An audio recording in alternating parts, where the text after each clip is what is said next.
Hi. Hello, everyone. Welcome to a Tuesday night. We're doing something a little special tonight. We're doing an album spotlight by a band from Switzerland called Megaton Sword. But before we get there, I want to welcome my co-host for the night. We got S. Craig Zahler back. And, of course, Kellen. Good to see you guys, as always. Good times. Thanks for having me. So pumped. Yep. I'm actually quite excited about this one for sure. And I don't know if we're going to get many people. Like I said, it's an off night, but it's good to see whoever shows up. I see Tim's in, Nicholas, and of course Kellen is commenting, so that doesn't count. But but just I look handsome tonight. Man, that guy in the white Megaton Sword shirt, he's hot. Hey Phil, what's going on? Hey Frosty, Alan. All right. Well, we're here tonight. We have gathered here tonight to talk about Megaton Sword, who were formed in Zurich, Switzerland in 2018 and have achieved a lot in a short period of time. We've got their first mini LP, Neurlit, or however you pronounce that. I'm going to blow myself up here for just a second. We've got Blood Hails Steel, Steel Hails Fire, which is my first connection with the band, and then this is what we're talking about tonight, Might and Power. Most recent, I ordered this on Friday and it showed up yesterday. I was shocked. Quickest thing I bought in a long time. But so yes, let's talk about Megaton Sword. For me, I'm just going to start off by saying this album has been quite an emotional experience. Started off I spun it a good 6 or 7 times when it came out, and I really, really enjoyed it. But it's been this last week that it's really started doing, I don't know if it's my mood or what, but it's unlocking a lot of feels. I would say, which is rare, and it's very cool. What do you guys think? Starting off, we'll start with you, Zahler. I think it's great. I mean, I'd said before, I think on Heavy Metallurgy and definitely on Kellen's show, where we both threw a lot of accolades at Megaton Sword. I think this is the best new traditional metal band to emerge in like a decade, if not longer. Like I remember writing about in Metal Maniacs when Doom Sword was sort of first arriving, and they had not that first album, which has a different singer, but Resound the Horn, Let Battle Commence, and the excitement of like, oh, here's a traditional metal band, on the Doom side that has their own unique sound, unique character with a vocalist, and they kind of stopped. And Battle Roar had a couple of real gems, and then they got a second vocalist who I don't care for, and I'm always on the hunt for this sort of stuff. I think at any given year, I'm going to have usually a few handfuls of good death metal albums. More recently, a handful or two of really good black metal albums. I think that genre has just done better in the last 5 years than it did for the, say 15 that preceded it in terms of what I'm looking for. But traditional metal band, epic metal, heavy metal, whatever you want to call it, that the ones that are really special are few and far between for me. And I got on board with Neurlit, the first EP, and I thought this is probably the best traditional metal album I've heard by a new band, maybe since that Battle Roar album, To Death and Beyond, which is Hall of Fame classic greatness. And I was thrilled with how good it was. With the uniqueness of the character. I'm going to get into some comparisons in terms of things I think might have influenced these guys, or at least share similar sensibility, and some other artists. But I love that EP, and I got the full length Blood Hails Steel, Steel Hails Fire, which I thought was almost as good. I thought it was a touch less quirky, a touch less distinct, a touch less unique than the EP, but nearly as good and really better than everything else that's out there. And then the new one came out, and I think the new one is as good as that EP. And I think there isn't a better new traditional metal act for a decade, if not longer. hope please come to New York. I would love to see you. I'd love to see you guys live. I saw there was a show somewhere in overseas with Venator. That's a double bill here. Like I'll write you a sizable check to come give me that show. Would love to see these guys. So I'm very on board with these guys and have the opinion. Like, not often that I can say not only are the first 3 releases completely solid, really good stuff by a band, but I actually like every single song on all these albums. And if anyone's heard me go through albums at length on this station, like Morbid Angel or Blue Oyster Cult or Blind Guardian, all these things, I'm like, I point out fillers all the time and songs I don't like. This band has a longish EP and 2 full lengths. I think every song on all of these albums is good, very good, or excellent. And so they're batting 1,000 in a way very few bands and even classic bands are able to do. Like Metallica, you get to the 3rd one, you got Leper Messiah and The Thing That Should Not Be. Maiden, you get to the 3rd one, you get Gangland and Invaders, which are terrible. So this is a pretty impressive record for, I think, an extremely special band. What do you think, Kellen? Yeah, so my first impression with this record, I love this band. Echo a lot of the things that Craig had to say about there was initially some hesitation because the name Megaton Sword is a little bit of, I think to their own admission, a little bit of a Spinal Tap thing. Like it's a funny sort of whatever cliche name to be called a Megaton Sword as a band. But when I got hooked immediately, but I had a difficult time necessarily pinning down what it was. But I have come back to every release more and more excited and impressed with what they had to offer. The formula, though, is, which we'll jump into tonight, is kind of difficult to identify and clearly sort of articulate which genre they find themselves within. And this new release, I think that's even gets more complicated, which made it initially for me a bit more challenging to sort of dive into and completely embrace.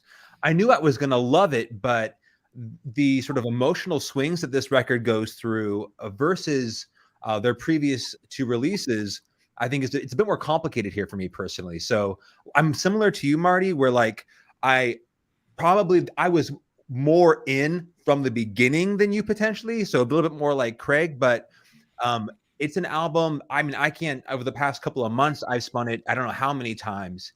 And I've started to identify like which of the tracks I consider to be like the essential sort of pillars that it defines itself by. And then all the sort of supplementary or different angles that this record takes in order to add some new wrinkles to what their sound is. So they're hands down. I mean, to Craig's point, we were talking about they're playing with Venator in Europe. My check will not be quite probably as sizable as Craig's, but I will for the cause. Between those 2 bands, Dying Victims has some of the best newer acts playing right now, and everything they put out is amazing. So I knew I was going to love this record, but sort of my relationship with it and how I understand it is we're going to get into tonight because it's a little bit different than their previous 2 releases. I mean, I don't really know what to say. I mean, you guys hit it on the head a lot, but this new album, for me, I didn't dislike it the first time I heard it. It just was doing a lot of things that was very strange. And it wasn't bad strange. It was just, I wasn't expecting it. And we'll get into whys and the hows and the whats, but this band, for me, I heard Blood Hail Steel, Steel Hails Fire, the song. And that song blew me away. Absolutely blew me away. And I started, I got that record. I got it on tape first because I couldn't find the vinyl. Got the tape. And then got the EP. Ended up liking the EP a bit better than the full length. But for me, I think this band, in spite of their problems, writes amazing music. And their problems are very, my problems with this band is their lead guitarist. I'm just going to put it out there. As a songwriter, great. As a soloist, not good. Let's go a little bit macro before you dive in there. Yeah. Because I have a couple of questions and maybe one or both of you have more information than I do. So you say as a songwriter. So this is a question I have with this band. So if you look at the credits on this new one, and I believe the other two, which I have not done. The music is credited to Simon Thaler and the band. I'm assuming that this Simon Thaler is Simon the Sorcerer, who is the bassist for the band. But I don't know that is the case. Please, anybody, if Megaton Sword happens to watch this, certainly correct me. It would seem weird that there are two Simons involved in this band, and that some outside guy named Simon Thaler is clearly the dominant force with writing, because it says Simon Thaler and band. So I'm going to assume this guy is essentially bringing the nuts and bolts of the tunes, and then they're fleshing it out. And then the other thing that I saw, and I could not get any information online, so please post below, the lyrics are credited to, it's like gut, and not to any member of the band, unless this is another name for the lead singer, Ozzy Unchained, which would seem odd that he would have two sort of bizarre names. But in terms of information of who's creating what, and before, Marty, like if you have problems with the lead guitarist, I don't based on what I'm looking at and the scant information available on board, Simon Thaler, who I'm going to assume is Simon the Sorcerer, the bassist for this band, seems to be the dominant songwriter. Right. And whoever that is listed in front of the band. It doesn't just say written by Megaton Sword. So that's a pretty deliberate choice to have that name and the band listed afterwards. So I don't, if you have problems with the lead guitarist, I like a lot of his work, but if you have problems with the lead guitarist, I don't know that it's made any better by that. Like, I think that the music is probably primarily originating with the bassist, and then assuming this is Simon the Sorcerer, and then they're fleshing it out together. Because it certainly sounds like a band that is working on stuff together, not like someone that's like they're not sending a bunch of parts online for other people to record parts to. It sounds like these guys are feeling it out in the studio. And then the thought also for me, and we're going to speak at length about the vocalist Ozzy Unchained, the thought that somebody else is writing the lyrics, and maybe like it's Switzerland. So I don't know. Does this guy speak German? Does this guy speak French? Does this guy speak, what is that other, like Romansh or Italian or all of these or none of, like, I can't tell you. Okay. So Alan has just cleared that up. So I think this also lends some of the absolutely unique delivery of this vocalist, the thought that maybe somebody else is writing the lyrics and he might not know like all of these words, or certainly all of the like normal cadences and inflections to the language. Like you'll hear this sometimes, like and sometimes where it's just a second language, even someone who's fluent in the language, like Garm and Seaman from like in the Borknagar days, all of sort of the really odd phrases that those guys come up with, and the strange accents, and that is definitely a part of this. But it wasn't until recently that I saw this other name listed as the lyricist, because I kind of assumed that the vocalist did it, but I don't think he did. But again, I could be wrong. Anyways, that was just before you like gave the lead guitarist a ton of credit for it. I think it's the bass. Well, I mean, I don't think I like the music they're doing.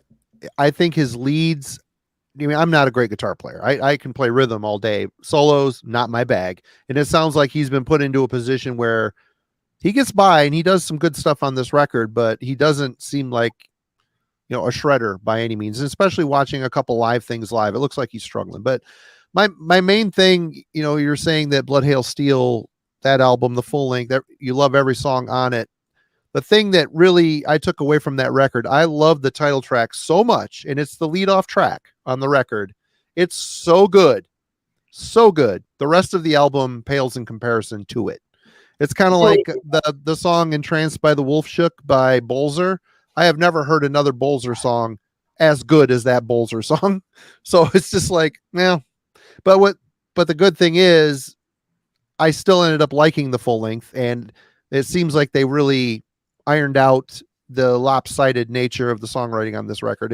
There's a lot of weird experimental stuff, but it's all solid. I don't want to get too far ahead, but right. I will need to point out your the incorrect statement you made in terms of Crimson River. Like, that song is absolutely. Oh, there's great songs on it, but the first song is so good. It's so good.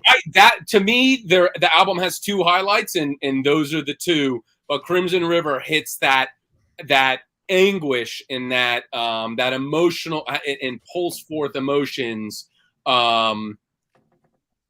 that you get on this new album. But to me, that Crimson River, I think that's at least as good as the opener. Someone made a comment there about never lead with your best track.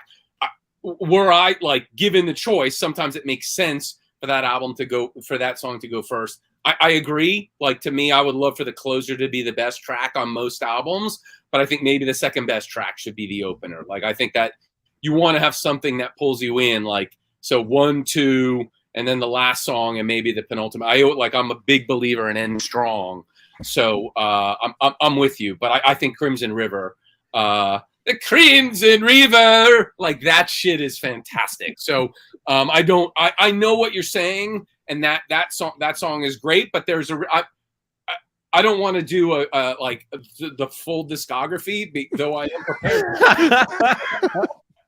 We're ready. But with Neuralet, to me, that first thing, there's a reason I like the EP better, because and it isn't like as I said, this band to me has made 3 kinds of songs of the 20 songs they've done: good, very good, excellent. And there's more. I think there's a comparable amount of excellent stuff on Neuralet, the 5-song EP, as there is on Blood Hail Steel, Steel Hail's Fire, which is a reason I thought that the EP was a little bit better. There's just more special, like the over of the nightfall, like all of that sort of stuff. And then the bum bum bum, I stand my ground for the glory, like all of that stuff is great. And so much amazing character on all of that. And one of my favorite lines, maybe in heavy metal history, in terms of a lyric in a puzzling delivery, is that, like, in the Born Beneath the Sword, that's they spoil our drinks with excrement. Which sets you up for how, like, what some of the off-kilter weirdness about this band, you know. And I may say this, like, my favorite band of all time is Blue Oyster Cult, so I like weird when there's still, like, the emotional push and content of the world building, which I think there's stuff. I think Megaton Sword has 100% of the time it's rooted in delivering like 1 or 2 or 3 different emotional experiences per song. So it's great stuff. But yeah, like you like Neuralet, you like the EP a little bit more than Blood Hail Steel. Yeah. I mean, I like them all, to be honest. Yeah. I mean, I like Blood Hail Steel. I think it's a great record, but I think the fact that they put the best song on the album it hindered the rest of the record for me a little bit, because the songs just weren't as good as the leadoff track. Except for Crimson River. What do you think, Kellen? See, so the lead single for Blood Hail Steel was actually the track that follows Crimson River, which is Songs of Victory. That was the first song that was released off that record, and that's the one I heard. And I get up in the morning, right, and before, go to work, and I'll put my, like, Bluetooth headphones on when I'm walking and preparing. Anyway, so I play that track, and there's a line, I think it's in the second stanza, eons of war until the cliffs bow to the sea. I was, like, making my lunch, whatever, and I was like, what am I listening to? I went back and I hit it all over, like, and absolutely signed me up for this. That was the lead track, and that's the first one I heard off this record. I absolutely loved it. So what's interesting is, like, that is at the right, almost, this is second to last track on this record. So I when I heard the initial lead track, I completely with you, Marty. That whole scene where he like unsheathes his sword before jumping into battle, like perfect. I love it. Yep. But my favorite track off of that was much later in the record. So I bought the entire sort of experience when I first picked up the records. I wanted to get like, if I know on these sort of on the bookends almost, I'm going to get the same kind of emotional pull. I want the whole experience.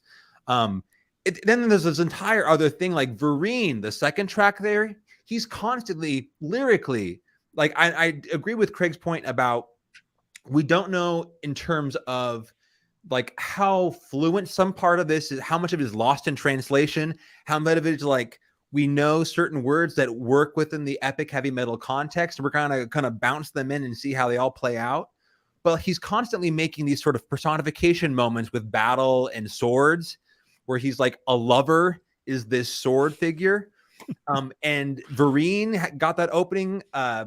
Anyway, I love more than just that lead track for Blood Hail Steel. But what I do think, to your point, because it started about lead guitarists and what are the shortcomings of this band.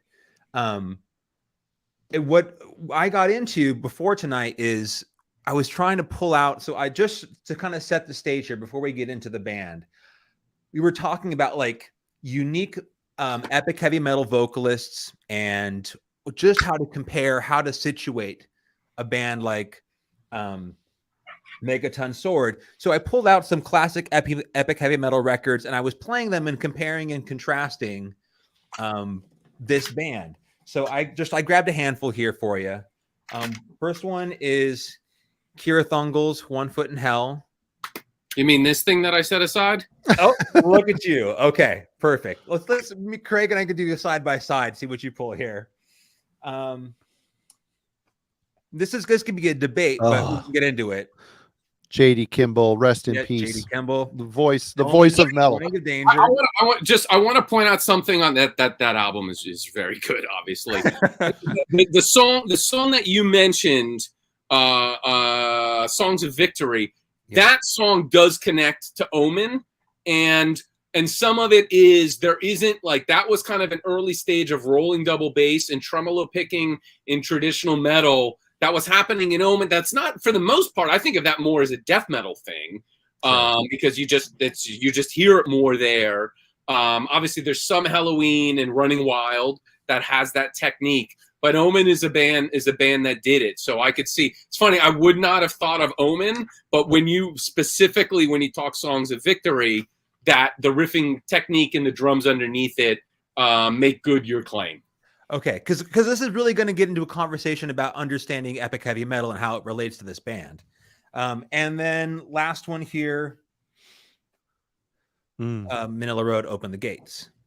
So I put all of these on, and I mean the lead guitar, probably the one that stands out, like the lead guitar work for Manila Road and Omen is, I mean, Omen especially is even like a ripper. Like this band, like really, there's times on this record where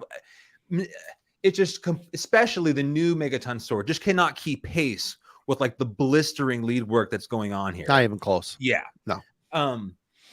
But the pacing, I think, is what is interesting about that. There are times where like the way that they're writing songs in Megaton Sword, there's this almost like leaning of American power metal epic side of things that has to do with how fast some of these songs are executed. And I think that's where I tend to see the Omen side of things. I mean, obviously Mark Shelton's a monster guitar player, but he kind of comes from the 70s jam style. Yeah, absolutely. Which is going to be important for us to talk about, because this new record, there's a little, the 70s start to creep in a little bit at times. And I mean, Kira Thungel, I don't know what you want to say about, I know Alan's in the chat, he's going to kill me because he's always like, Baker's the apocalypse. But this is a very odd vocalist. Tons of personality.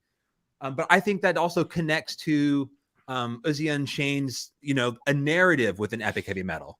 It's not necessarily about like a sort of classical or how well someone is musically trained as a vocalist as much as their sort of individual complexion as a vocalist and what they bring to the table. And I think that's all over Megaton Sword.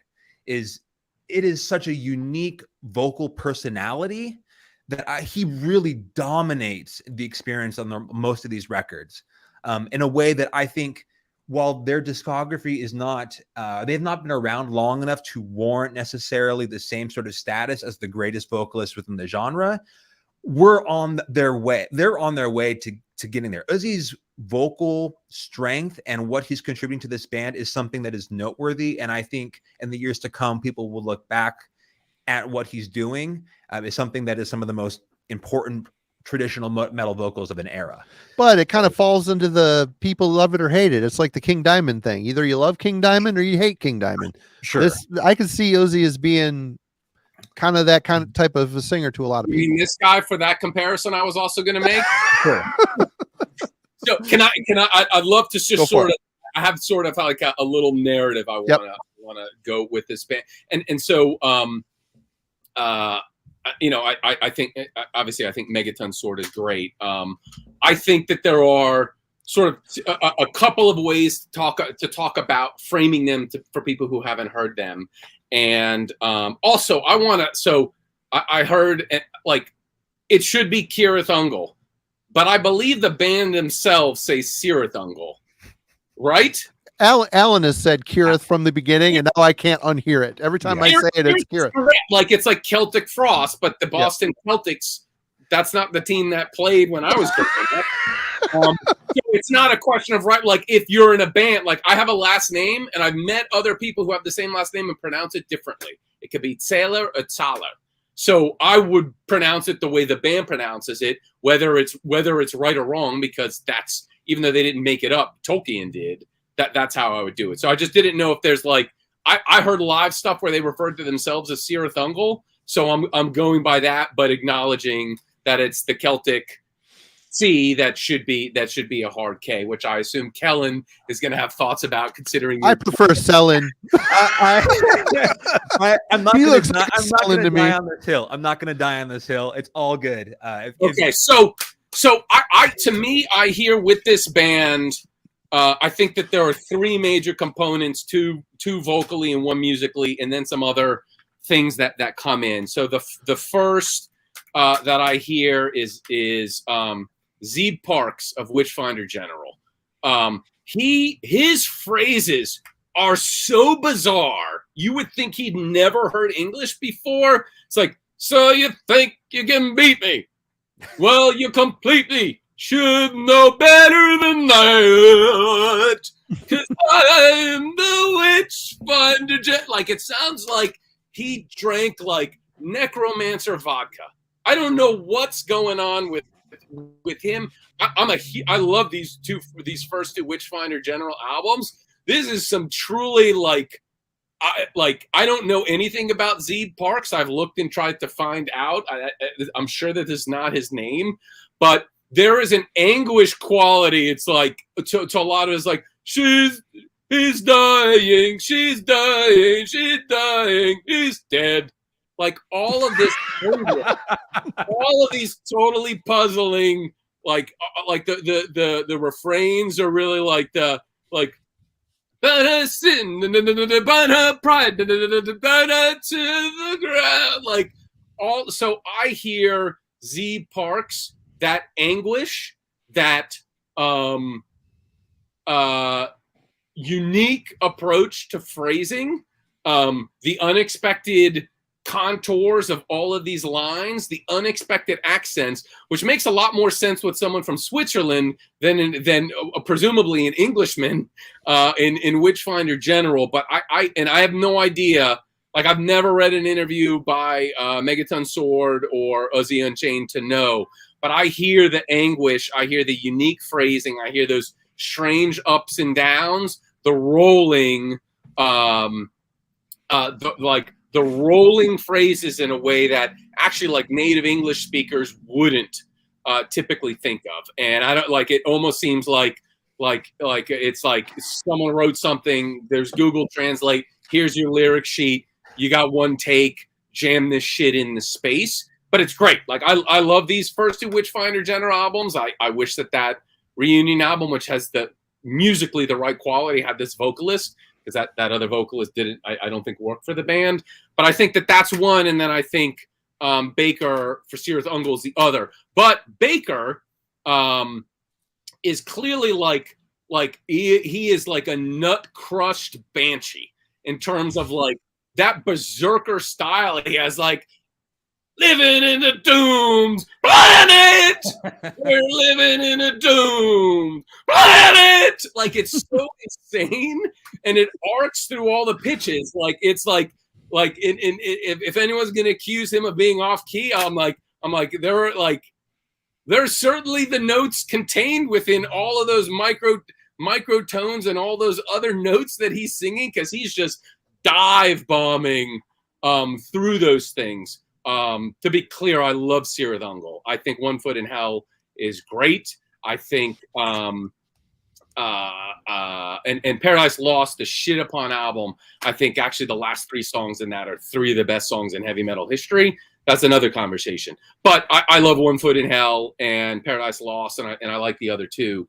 But the berserker quality, Ozzy does that sometimes. But to me, there's more pain. There's definitely more attention to pitch and like melodic contour than Baker. But this like banshee wailing berserker personality, that comes out. I mean, that is a part of Megaton Sword. It's not the main part. I don't think most of the time he's berserk.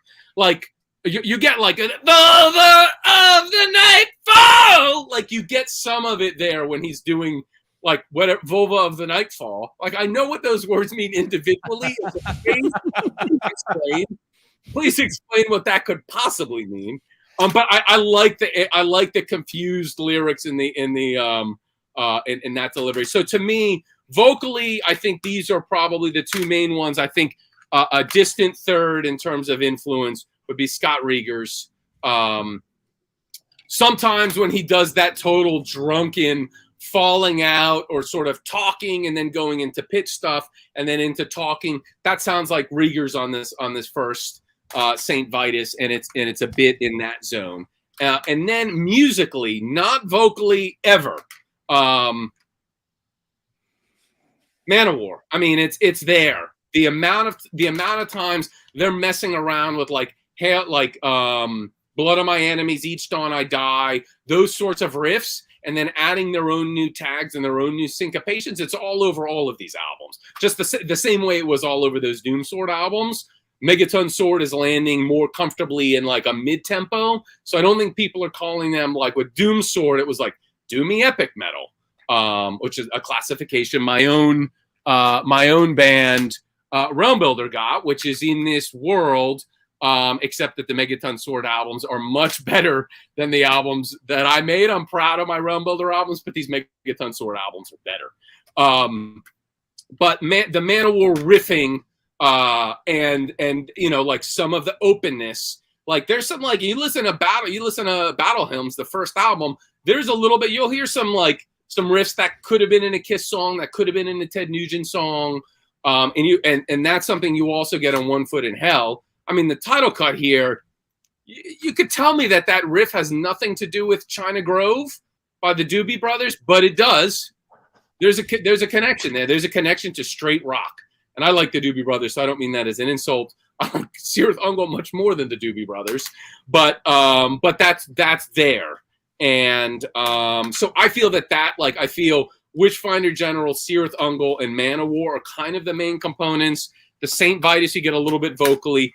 Pagan Altar, I've never been into as I think most people are. Like, it seems like it's the strike zone for me. The tunes just don't stay with me. But this sort of archaic metal, like metal before man had invented the wheel kind of metal, like there is some of that there. And then the new album in particular, I think there are a couple moments you're going to get a little bit the Oliva Sabotage trill super high stuff and some of that gritty presentation, and I'm a Sabotage fan. So I think for me, like the Manowar, Witchfinder General, Cirith Ungol are sort of where they came from in terms of the contemporaries. and who I think are most similar.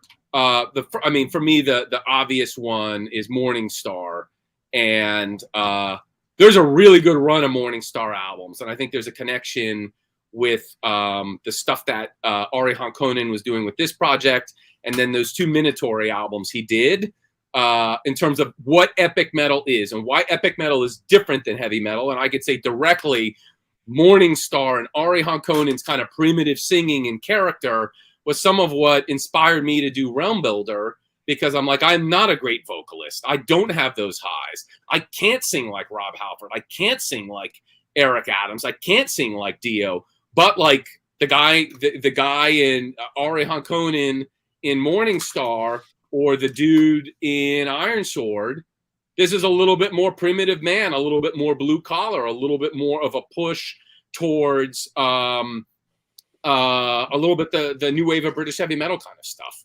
So to me, Morningstar is relevant.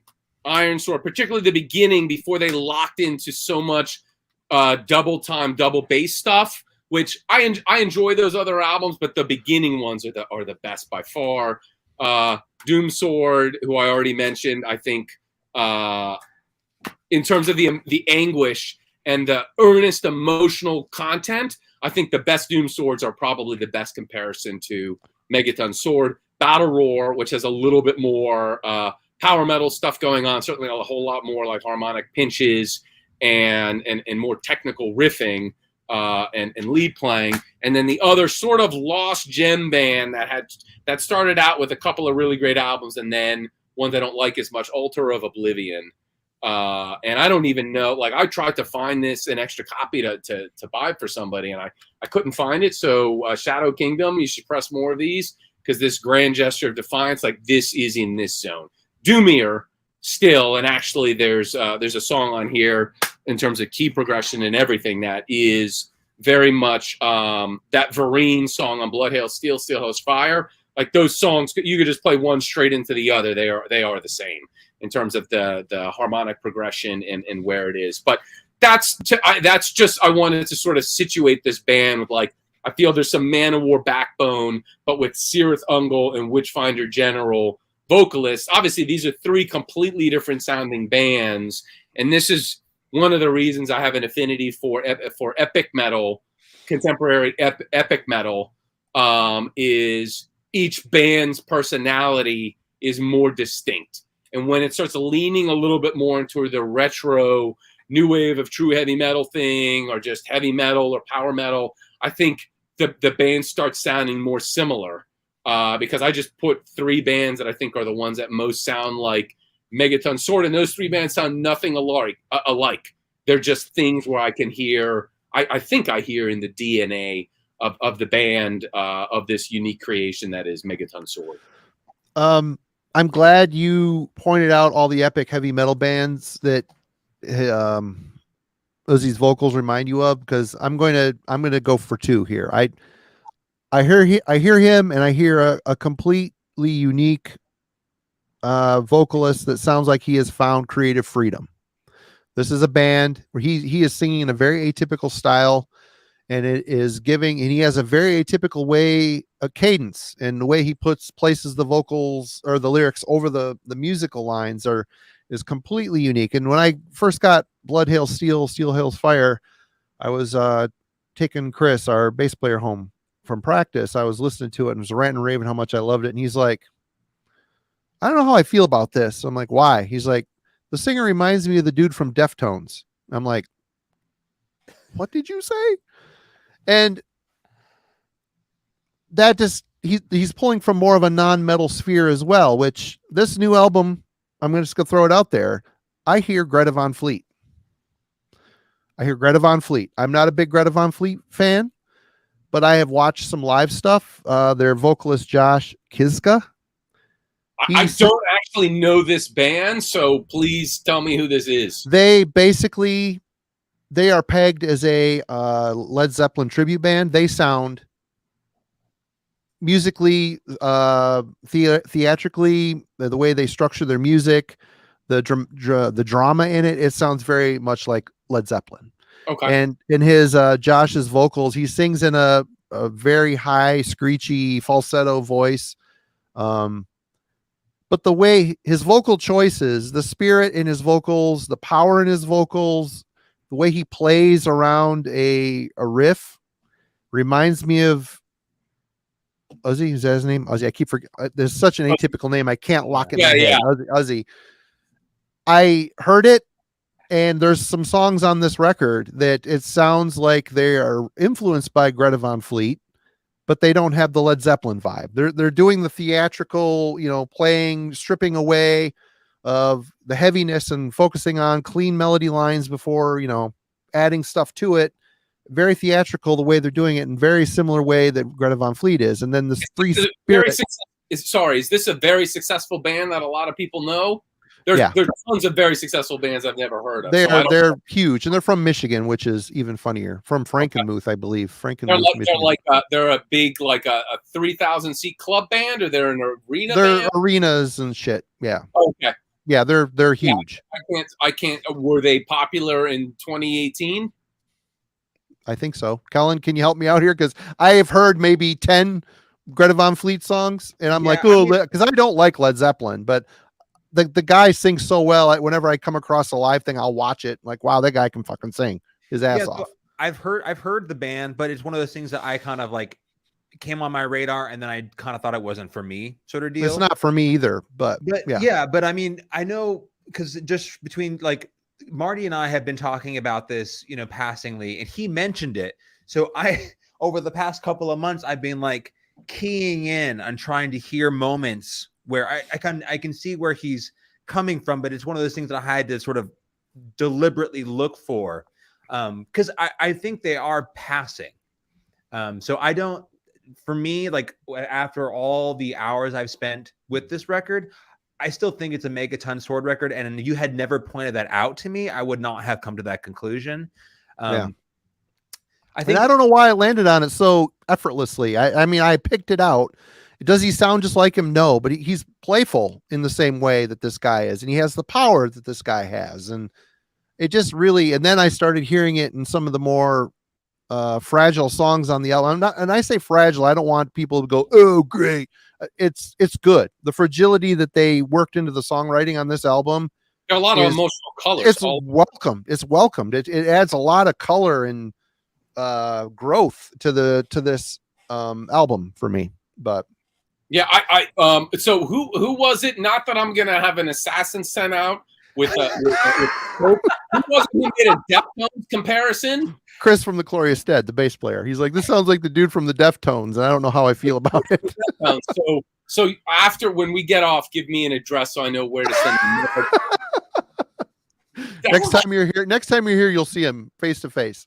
Yeah, well, but yeah, and then when I leave a package in the room and run out, you'll know what is happening. Okay, duck and cover. Okay, but and that's why initially when I first heard Might and Power, I didn't know how to take it, because there's a lot of this fragility coming through their songwriting, and I didn't know what to expect after Blood Hail Steel, but I expected them to craft and perfect within that realm, and which they did. I mean, there's epic metal songs on this album, of course, but there is a hey, thanks, Ian, appreciate it.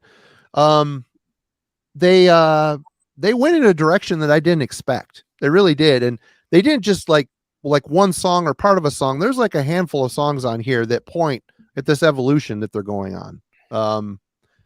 I think it's brave. I think it's cool.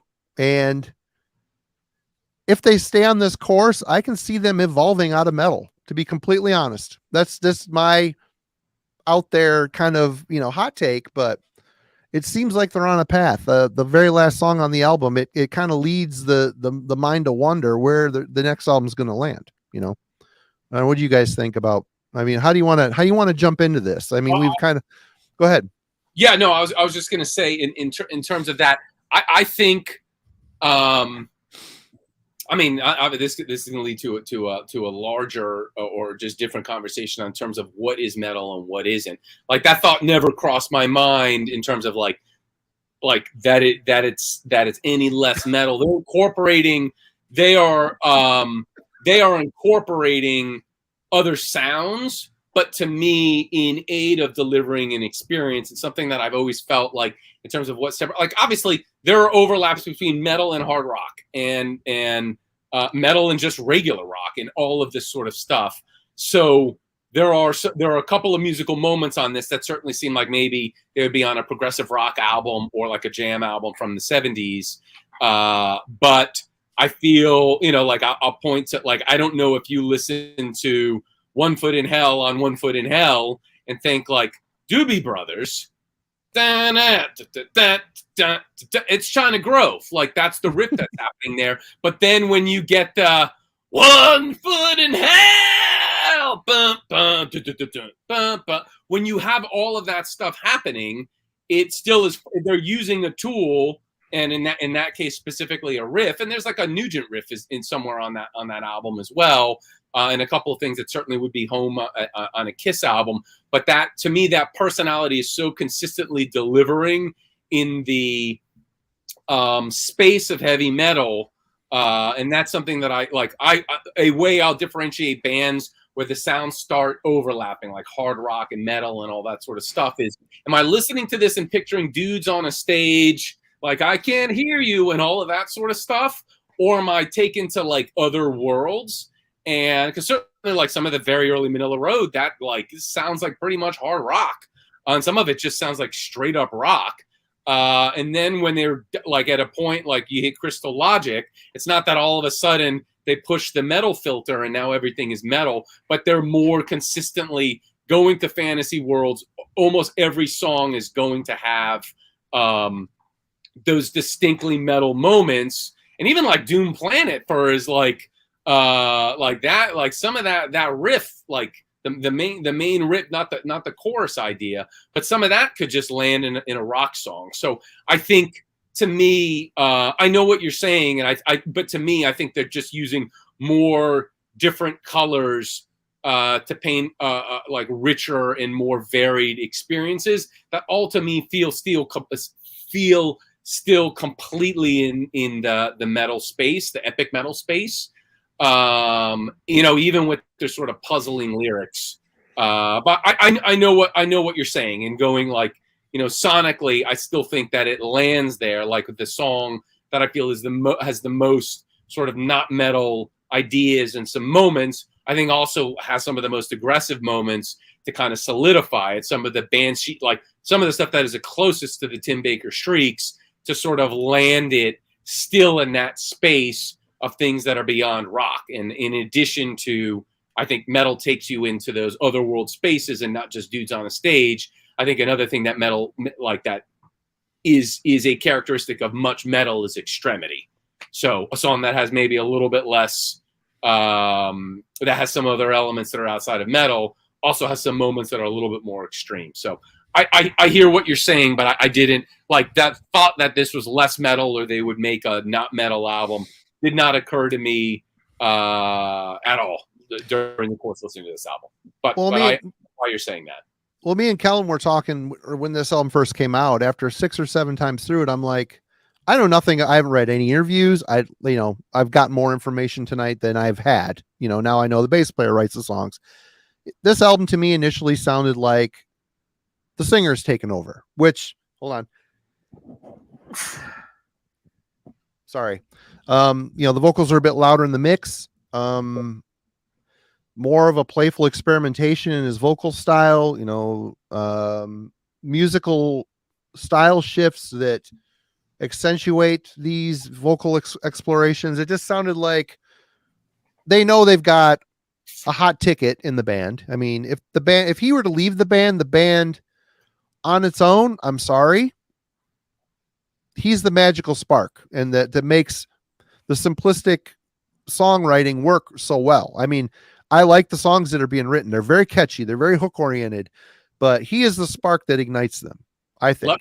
Let me say something to kind of not to contradict that, but he's absolutely the most magical element of this band. Yeah. But when you say, were he to leave the band, what would become of them? And I say, like, look at Riot City. You listen to that first album, and it's like who in the world could possibly sing like this guitarist? And then the next album, they found the guy that could. And considering that this band, with this band, it looks like somebody is writing the lyrics who is maybe not a member of the band, and the bassist is the primary songwriter. If it's like a Man of War situation. So my favorite singer in heavy metal history is Rob Halford. Number 2 is Dio. Number 3 is Eric Adams. There's some things I like most about Eric Adams, but there is a sense that he is just given stuff by Joey DeMaio, because DeMaio is writing everything. Occasionally Ross the Boss or Carl Logan or Schenkel or one of the guitarists would contribute stuff. But there is really the sense that there's a guy who's conceiving almost all of it, like in the way that Roger Waters did for a ton of the best Pink Floyd songs. So I understand what you're saying, but if they left and then this band got Zeke Parks out of retirement or Tim Baker, I would be real curious to hear it, because it would be different if the lead singer were the primary songwriter and wrote the lyrics. I would agree with you. I think Alan said he did write the lyrics, and he placed the vocal harmonies and the lyrics. Yeah, so he does. So this other name, is good. Yeah, it's the same guy, I guess. They both start with a U. Okay, I guess. So if he writes the lyrics and is coming up with those harmonies, then yes, I would be doubtful that anything nearly as good would come up. They could get a guy that could sing those verses, but moving forward, it's a different band. It's a different band. That is the case. There's a different way to process the music. He's hearing the music a certain way, and he's going places with his vocal delivery and his lyrical placement. He's going places that not many metal guys go. Yeah, no, it's invisible hate at you now. Invisible hate, like it is that Z Parks Zane, like I don't know this language, and yet this is I'm gonna sneak you. Cool. I'm glad to have that confirmed. I tried to find everywhere, and I don't know why all these dudes are like it's like just use the same name. You know, like why are you like it's Uzi Unchained, and then you have a different name for the. What's his name? I'm sure that the name that you used for the lyrics is his real name, and Uzi is probably his nickname. Yeah, well. Yeah, right. Except the other Ozzy is Ozzy. I mean, John Osborne. They call him Ozzy. Right. That other name is like Urs Gut. So that like Gut is that like good in German. In any case, cool. Yes. Then if he's coming up with those lyrics and the phrasing of his vocal ideas, then yes, this like I would in this vocalist split, I would be most interested to see where this vocalist goes. He like that. Those I didn't know how they arrived at those lines, but those vocal lines that he's singing, the character, the delivery, the contours, all of that sort of stuff is that is the magic sauce all over all of this stuff. So I'll just put a quick little note here. I initially had the same kind of like they were just writing in a pocket for the EP and for the full length that preceded it. For Neuralette and Blood Hail Steel, there was like a pocket I felt they were writing in, and it was what I loved about them. But at the same time, it would also, I thought, expressed a little bit of limitation as to what they were operating within the epic heavy metal genre. Initially, when I first heard this record, I was caught off guard when they had sort of ventured outside of that pocket, and I didn't know what to do with it. Now I feel some of my favorite moments on this record are the songs, especially on side B to it, where they take more chances and really open up, I think, a little bit, not just vocally, but instrumentally. So, which I did not expect. But I think within epic heavy metal, there's more to explore than I think what they previously had done on those two, on the EP and full length, their first LP. So I actually, and while I was initially sort of caught off guard and a bit hesitant to embrace it, I think it actually bodes well for what they can do in the future. I do think there's more to do within this genre, but we'll kind of get into that when we jump into the track by track. And you got to admit, I mean, from an epic heavy metal standard, I mean, all the stuff that Zahler shown, all those singers are good singers, but they all have their thing. There's like, some of them are pitchy, some of them are just screaming from their balls, and maybe not a whole lot of melodious content, just a lot of energy and passion. And epic, even Mark Shelton, I love his vocals, but it's a quirky thing. That quirk adds to the magic of Manila Road. Sure. And he does that like haunted palace. Yeah. Palace. It's like again that there was a lyric and he decided how to fit it to his melody as opposed to the other way around. So I mean, this Uzi guy coming in who actually can sing. I mean, he's not. There's a couple times he might be a little pitchy and weird, but maybe it's just because my ear isn't developed enough to. He knows what he's doing. He knows what he's doing, and that alone, having a singer that has the chops and the creativity to do something different with it, sets them apart already. And thankfully, the music on this record has evolved to go with him, I think, and that's why I said it seems like the singer had a hand in steering the boat on this. Like, we could keep doing this, but let's try some of this because I'm up here. I'm doing these things. I want to try these other things. We're not going to get it with, ham-fisted, wearing a mitten, power chord, epic metal. It's just one of those things. I stand corrected. We found out the bass player writes the music. Great. I should read the insert once in a while. I don't, but yeah. Do you want to dive into the album in full? Sure. So, first worth pointing out this cover. I believe this is Paolo Girardi. It is. Doesn't fit the album, but I like it. I'm gonna say like, so this is my favorite traditional metal band operating like since like sort of Doom Sword and Battle Roar both fell off. This is my favorite cover artist in metal for like more than a decade. He's awesome. He really is awesome. Incredible. Yeah. I know what you're saying about doesn't fit. I think it's dark. Like even if he just painted a little rimming catchlight to separate that creature, but you open it up, it's great. Like this is a fantastic artist. I hope like in the maybe for like a book cover or something. I hope at some point to work with the guy. I think he is phenomenal. I like it. Like for all the Seagrave, Marshall, like all of the love that those guys get in terms of consistency and interesting, like muted color palettes and just cool creations. I think he's fantastic. So a problem with these albums is regularly their two previous albums, and these covers are strong and moody, but man, they are similar. I have regularly grabbed the wrong one. I'm going to grab the EP. Nope, I'm grabbing the other one. We've got like they're both just like landscapes. I'm like, this one has fire. One's got more fire than the other one. Yeah. Like as I was saying, but like if you're not looking at them side by side, this is like. Actually, the new Venom album or Venom. I think very similar cover. Yeah, pretty much this cover. Yep. So they're doing the right. Like keep going with your traditionally painted covers, and I know Paolo Girardi is like against digital. He's doing it. I assume oil, but maybe it's acrylic. He's doing it all by hand.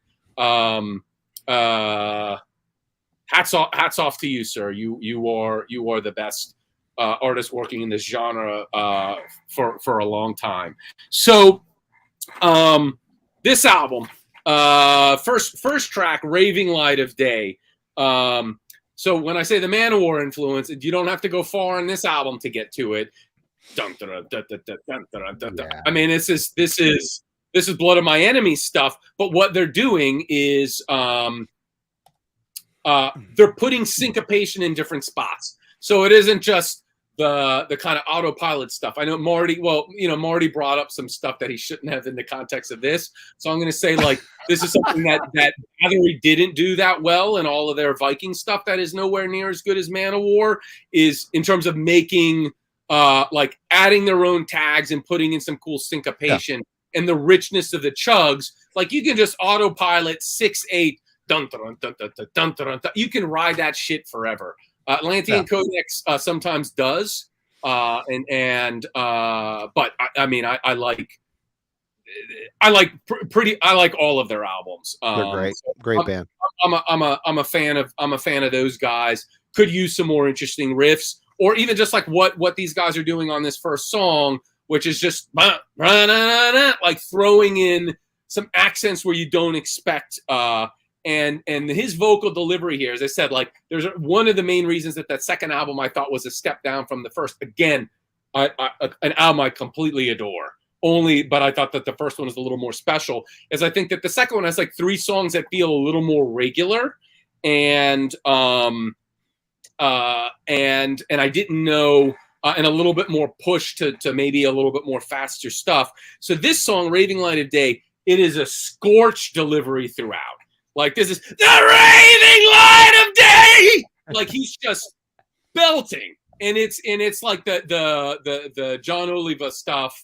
Actually, the other day I was listening. I'm like, this isn't that far off. I was listening to Quiet Riot, and I'm like, Kevin Dubrow, that dude sounded like he was wrecking his voice every line he sang, and it's in there. Like this is some scorched stuff. And one of the reasons that Ozzy Unchained is so fantastic is, you know, Marty, you said they find their character and they stick with it. And like, I'd say most of the better ones, like Mark Shelton, you know, in particular, they'll find a couple different characters, like maybe 2 or 3, like maybe the you know, Road to Kings, and then they'll like smoother stuff, but then like the Fires of Hell, you know, like, and then they'll get tougher. I think Ozzy has probably about 8 different characters. And that's why I'm picking all these different vocalists like Chris Oliva and Tim Baker and Zeeb Parks as reference vocalists who sound nothing like each other. So this song really has that, like, the raving light of day, like that scorched thing. It's great. Marty mentioned the lead guitar. I actually particularly like the lead guitar in this song. And it's simplistic. That's where he's good. That's where he picks a simple harmony line or melody line and goes with it. And it's interesting because he's very whammy. And I say he. There are probably two guys playing guitar in this band, but I don't know if only one guy playing lead. I don't know the breakdown there. I watched a live video, and they added another guitar player. It's the bald dude is the lead guitarist, and live it looks like he's struggling. I mean, I feel his pain. I'm not sitting here. I'm like, I know I get where he's coming from, but this style of music, yeah.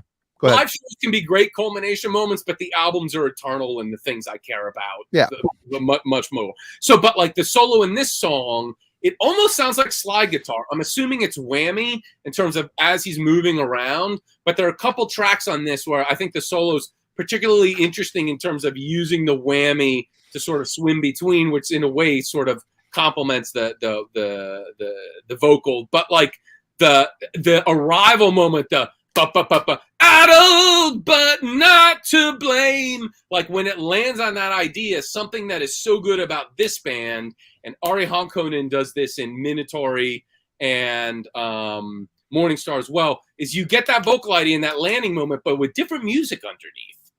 So it has a nice shift, and this is the kind of stuff where it really does feel like a band figured it out in the rehearsal room, because they're like, well, that chorus landing idea works in this spot, but let me try it over here. So that whole addle but not to blame is really strong. I mean, it's a really good opener, and like it brings you in with that rolling 6/8, the scorched delivery.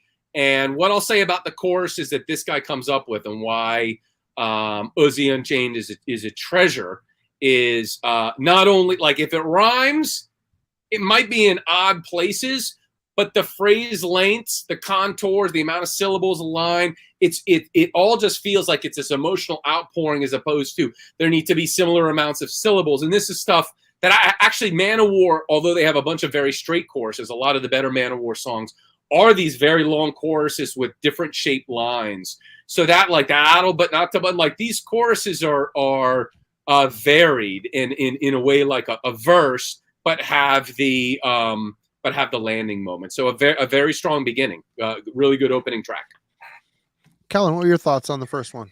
Yeah, I'll agree with like that syncopation sort of Manowar thing. That was one of the initial sort of thoughts I had listening to this record, was just it had this sort of slower, chunky kind of riffing style. And I think that's a theme throughout the entire length of Might and Power, is there isn't this sense of sort of perpetual drive, But I very much agree in how he phrases lines. So going back and listening to this record, and this will be a theme throughout, is I'm trying to follow sort of line by line the lyrics, and you're sort of thinking it's going to complete in a certain place, and he'll end the phrasing. It just spills halfway into the next line, and when they're on their writing, and then they'll just continue. So he has a very unique sort of approach to how to do vocals. Another thing that I find this record, I think more than anything they've done before, is that sort of multiple personalities that you can inhabit as a vocalist. Yes. I think that's taken to a new level. I think, and to your part, Marty, like a vocalist who's sort of leaning into his creative, talent, that's taken to a whole new level on this. And the way that I even like, there's even doubled vocals. I can hear him singing over him, like harmonizing with himself during like the bridge here. There's a distinct contrast, I do think, between verses and bridge in the vocal delivery and tone, personality. It gets more complicated than some of the tracks that follow, where he's almost oscillating mid-sentence between personalities. But for a first track, I thought this was, just as a comparison and contrast versus Blood Hail Steel, it didn't have that sort of immediate like catch and go. Like a song grabs you and just thrusts you into the sort of the rest of the record. This felt like a little bit more of like a slower churning experience for the first song on the album. So I think it's a great track, not only in terms of like on it to itself, what it provides, but I also think it's a great sort of compare and contrast versus the previous record in terms of overall presentation identity. It's going to be, if you've listened to Blood Hail Steel and you're curious about Might and Power, the first track here is going to be a good moment where like you get a different kind of artistic experience in terms of what this band is going through right now. All right. For me, this was, coming off of Blood Hail Steel, this first track is more in line with that record. It's kind of the mission statement. It feels like an epic song. The first thing I take away from the album, I don't know if we wanted to wait until later on this, but the production. I like it. I like the production. It's weird. It's a weird production. Like I said, it's very vocal centric. I mean, Uzi's way up front, which is cool because he should be, because he's really good. The music is very clean. The guitars sound overly processed. I don't know if they recorded amps or if it sounds almost like they, got a DI off the computer sound. I Really? like this. It sounds kind of processed. There's a nice brightness to the rhythms. I'm not talking about the leads. I guess I would have liked a little more fullness, a little more dirt, but Okay. I mean, coming away from it, I mean, it's a crunchy, good song. What did I say here? I wrote notes. Powerful and epic leadoff track. Uzi demonstrates that he's quite comfortable in expanding his dynamics and singing style to embrace an aura of fragility that works quite well within the heavier context of the music.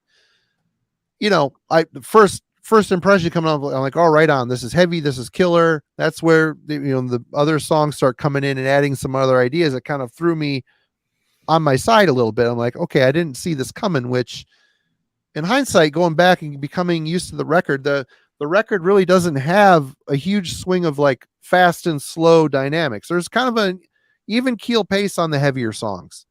Whether if it's a plodding double bass drum or just more of a steady pace. So when they strip away for the more simplistic, quieter songs, I found that use of, instead of fast or slow dynamics, they're going from more and less, if that makes sense. And that was another thing that really stood out about this record. The way they layered it, and instead of adding to it, they would take away for impact, which I thought was very cool. And this first song is good. It's a good song. It's a good lead off track. It gets the ball rolling for sure. Zahler, next one.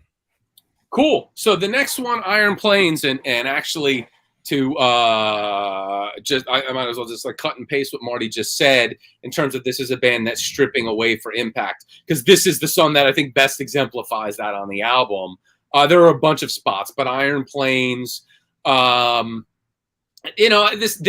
song has a little bit more Desert Plains, Judas Priest. There's a little bit more that English new wave of British heavy metal as influenced by Priest thing going on, and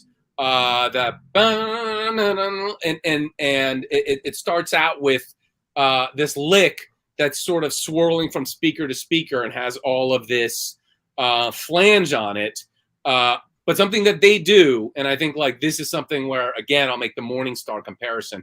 There aren't a ton of the like a thing that can separate epic metal from traditional metal. It's like occasionally you're hearing some of these other riffing styles, and so you the lead off riff is then recapitulated in a tremolo version, and it gets a lot of momentum. And so this song sort of like built like you're playing with the same kind of progression or melody of the bum, bum, with just different accents, and then playing it with tremolo and a lot of progress, and then going to a deeper pocket chorus where you get some of this like this Uzi Unchained, super strange phrasing to the who's the last? I'll call you by your sides, eat flowers from your path. Like, what is this? Like, I'm sure I didn't get any of the notes right, but like it's these like bizarre, these like Byzantine run-on sentences, and it's great. Like that chorus, there's like, again, like I'm trying to think like who's giving me a chorus like this, and I think some of the early Borknagar, when Garm or Simon were singing like pitched choruses, have some of this quality, which is to say some of their best work. I think it's this sort of thing. And like the lines of the chorus, again, just different lengths. There's a cool tapping solo. There's an interesting, like in terms of something that doesn't make it all seem like retro or in the 80s. Not only do you get the tremolo thing, which outside of Omen and maybe Running Wild, I do think of it as more something that proliferated more with death metal and the extreme metals rather than traditional metal. But after one of the verses, the drum beats switch into, it's not quite a blast beat, but it's this very fast polka where they're just sort of moving it around. But it's just like the song doesn't actually go faster. It's just pulsing it in a different way. And then this drops down to bump, bump, bump, bump, where you get these accents, and then that opening riff again, sort of swirling left and right with flange ideas. It feels like a very like a band that's really comfortable, like in a live scenario, and very comfortable with leaving the right amount of space. This song has a noteworthy amount of space, and space is a good thing to come back to because this is a very spacious record. They don't fill up everything. I mean, I'm in a death metal band. We're tuned super low, and you fill every single second with something. And it's so refreshing to listen to something where there is room to sit and take it all in, as opposed to just like battling off riffs or screams or blasts or solos or whatever. It's a nice approach. Yeah, and that and that's the thing. Like, there's a certain amount of comfort and confidence you have with that. Like, this is stuff that, like, you know, you're seeing the Scorpions after playing arenas and stuff. They'll just break it down to the drums or whatever, and they'll leave those spaces in. And that's already here. This Iron Plains song really has some nice space, and also feels like really the synergy of the band is really nice in terms of that drummer working through those other spots and putting in the polka thing where he's sort of moving all around the kit. And again, like that opening riff, you're getting it in a very new wave of traditional heavy metal way. And then you're getting it as a tremolo version. So they're very, like it seems like they're also enjoying the material. Like they know it's good, and they're gonna take their time with it. So a good song. I might slightly prefer the first song, but this is a really strong, second cut. You know, I like everything, so I'll point out highlights. But like, you know, you're off to two. You're off the bat. You've got two winners that are different songs. Like, this is a lot more space Yep. The first one is heavy. The first one is closer to like a Doom Sword thing with that Man of War, Blood of My Enemy, 6/8 push. So these are like, and the second one is bringing to mind something like more spacious new wave of British heavy metal and Priest, and the new wave of British heavy metal that was more overtly influenced by Priest. So good tune. Kellen. Yeah. So just as they'd mentioned Priest and Saxon as influences. So just, but I guess it's an interesting note here. I wanted to follow up on Marty's note about the production, because I also feel like this song is deliberately produced, specifically the vocal. Like he, throughout this entire song, I think is a bit more reserved in his vocal delivery. It seems a little bit smoother overall. You don't get that sort of like gruff, like muscular leaning into the mic kind of bite. I'm lifting this sword that's a little too heavy for me. His, like, just in terms of a vocal texture to this, it almost matches like the way the riff is being played. It's a little bit smoother throughout. And I like that. It's really interesting. So to Craig's point, that sort of like panning guitar riff that starts the song. And I just want to lean into this notion about there's like an interesting synergy and personality between the vocals and the lyrics, because this song to me lyrically almost unfolds like a dream.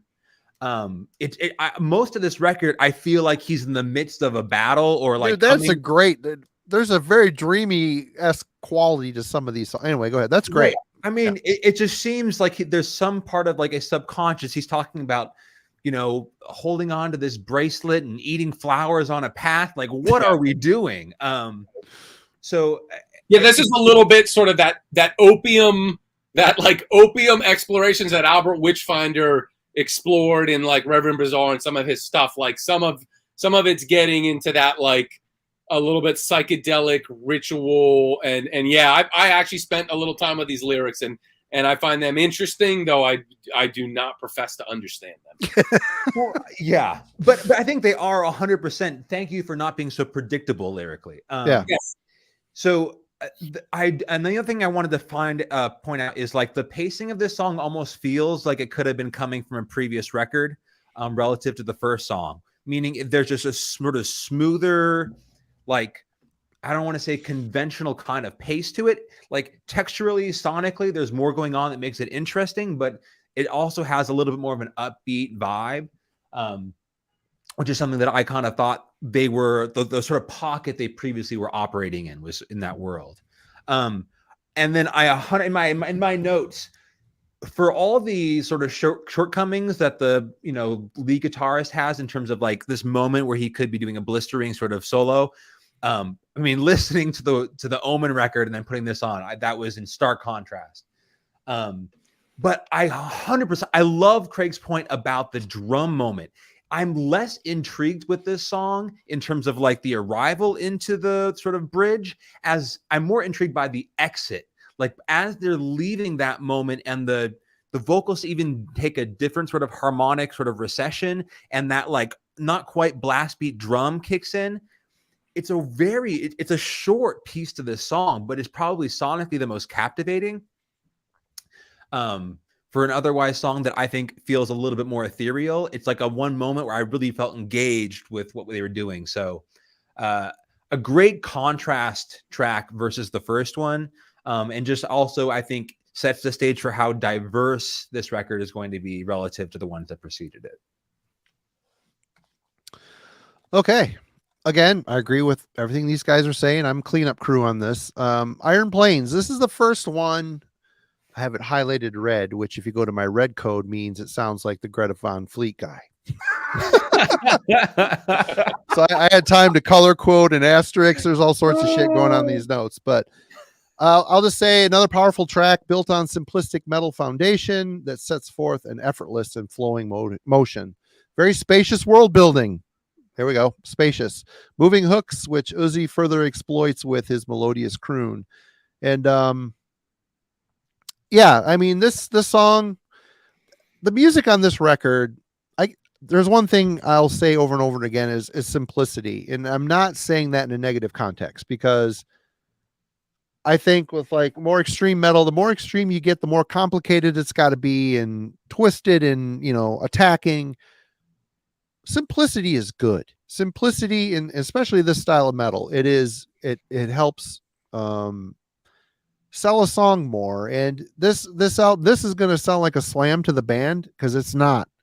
I think the songwriting is great on this album. I think it's their most mature songwriting that they've done thus far. But the whole feel of this album to me, and especially on this track and moving on further as well, the music just feels like a delivery system to sell you these amazing vocal melodies. There's some killer hooks on every song. There's a lot. One thing, motion.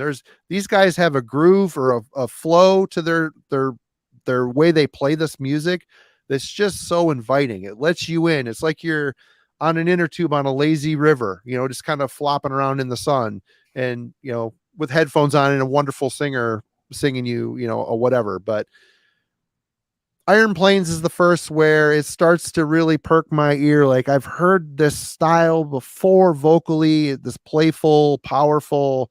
And again, I go back to Greta Van Fleet. I'm going to go back to it every time because I've got about 4 songs that are highlighted within that realm. Does he sound exactly like the guy from Greta Van Fleet? No. I'm saying the spirit and the way he places the lyrics within the music and delivers them. It's very playful in that style for me. But yeah, let's move on to the next one. Power. Ooh, power. Power. So there's a ooh, power. A couple of those in there. So this is the first of the highlights for me. This is the first of the excellent songs on the album. And you know, maybe I'm the one where I think the one where I first noticed kind of the Morning Star, Minotauri, Ari Honkanen overlap. And I'll be really specific why. Because like some bands, they have their foundation band or riff, or like Candlemass. It took me a little bit of time to get into them, because I'm like, man, this band bites so hard on Paranoid on that album, which is not in my, like, maybe, I don't think in my top 10 Sabbath albums, but like Electric Funeral, Hand of Doom, like so regularly they're like pulling from that resource. And Ari Honkanen in Morning Star and Minotauri, it's like, I feel like it's not even an album, it's a song. I feel like Country Girl on that album right there on Mob Rules, which is, you know, one of the one of the greatest albums ever recorded, and I think that song is great. But and I think that swaggering riff that is a little bit the foundation of that Morning Star Minotauri sound. Like I hear echoes of it a lot, and I hear it in this the main hook for this song. So this thing has the ba-na-na-na-na, like that could eventually turn into whoa, like fell in love with a country girl. Like it could turn into that. But then you get a chugging part, the ba-na-na-na-na. Great fucking riff, by the way. Great riff. This is the best riff on the album. Yeah, so good.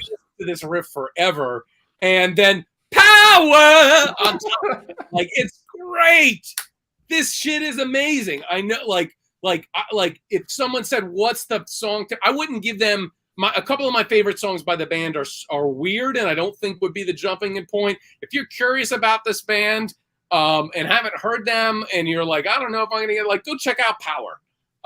It's one of the title cuts, as they have a Might and Power on the Might and Power album. So it's one of the title cuts of this album, and it's great. But there's no but. It's great. It is. Yeah, I'm trying to think of how many songs last year I thought were as good as this one. Not many. It's terrific. And we're talking about the Uzi character, so you're getting this like he's so drunk in these verses, like, wow, and it's funny, the way he's produced is so loud, you can hear like a yodel in his story. He's like, you can hear like him preparing for the next line. I'm like, what the fuck is happening right now? It's so awesome, but it's like I hear a fucking like yodel in there. It's so weird. but then like, and so that's that whole barbarian character that you get in Iron Sword and in a bunch of bands that kind of came out in that style in Morning Star as well. But like, and that we were talking about the multiple characters. So here we are, third song. Like the second song character wasn't in the first song, and this third song, Drunken Barbarian, like whatever he's saying in that spot, that drunk guy isn't there. But then power, like that sort of landing, and it's great and it's catchy. Remember the first time you hear it, that guy hadn't quite been there. That's a little bit more of like a landing traditional heavy metal guy to sort of offset the drunken cartwheeling going on in that, like whatever's going on in that verse. He's like trying to go bluesy or some damn thing. Another crazy, right. And then in terms of emotional quality, so that's really cool. But that's really cool. And another thing he does in this song that we get a lot more later in the album, I think this is the first song where we get the really gorgeous emotional crack. Because he has that one line, the pass to glory. I can't do it. It's so good. It's so good. And again, Greta Von Fleet, it's red. It's in the red key here. Stop with the Greta Von Fleet. Let Ozzy be his own man. I'm shutting that down. You made the point. You don't have to make it every I song. could be wrong. I've only heard like a handful of their songs, so I could be wrong. And I think like people will occasionally do this to me with my move. Like I remember I once did a Q&A after Brawl and Subak 99, and the guy went up there. He's like, "Well, clearly you were very influenced by Jama Fanaka's Penitentiary." I'm like, "I've never seen that movie. Next question." And I hadn't seen that movie. I've since seen it, and it's not good. But like, so like you could be right. This could be an influence. Nonetheless, let Uzi shine. Don't take. Oh, he shines. He shines. He shines. Yeah. Shine with your whatever Greta Von Fleet nonsense. Maybe that person's great. I like. Yeah, and this is a famous band I've never heard of, which just shows I'm out of the loop.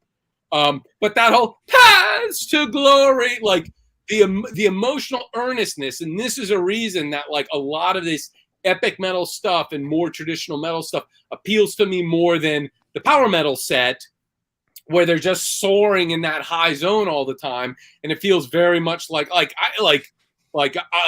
love, like I'm obviously a Halloween fan. Obviously you are, Marty. I know Halloween needs to be discussed every heavy metallurgy. Like in terms of an emotional moment in the entire Halloween catalog of like voice cracking earnestness and like bringing tears to your eyes, like the paths to glory. Like here we are. Like I don't know. I can't think of a moment that hits me that way.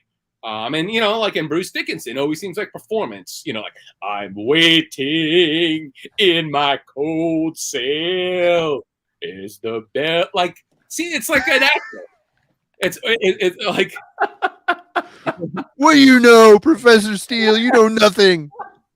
I'm right. You're all wrong. Screw you guys. Anyway. So, sorry. So that like. You have the best riff on the album, a great explosive power. That whole thing is great. You get his voice is doubled in this one in some spots.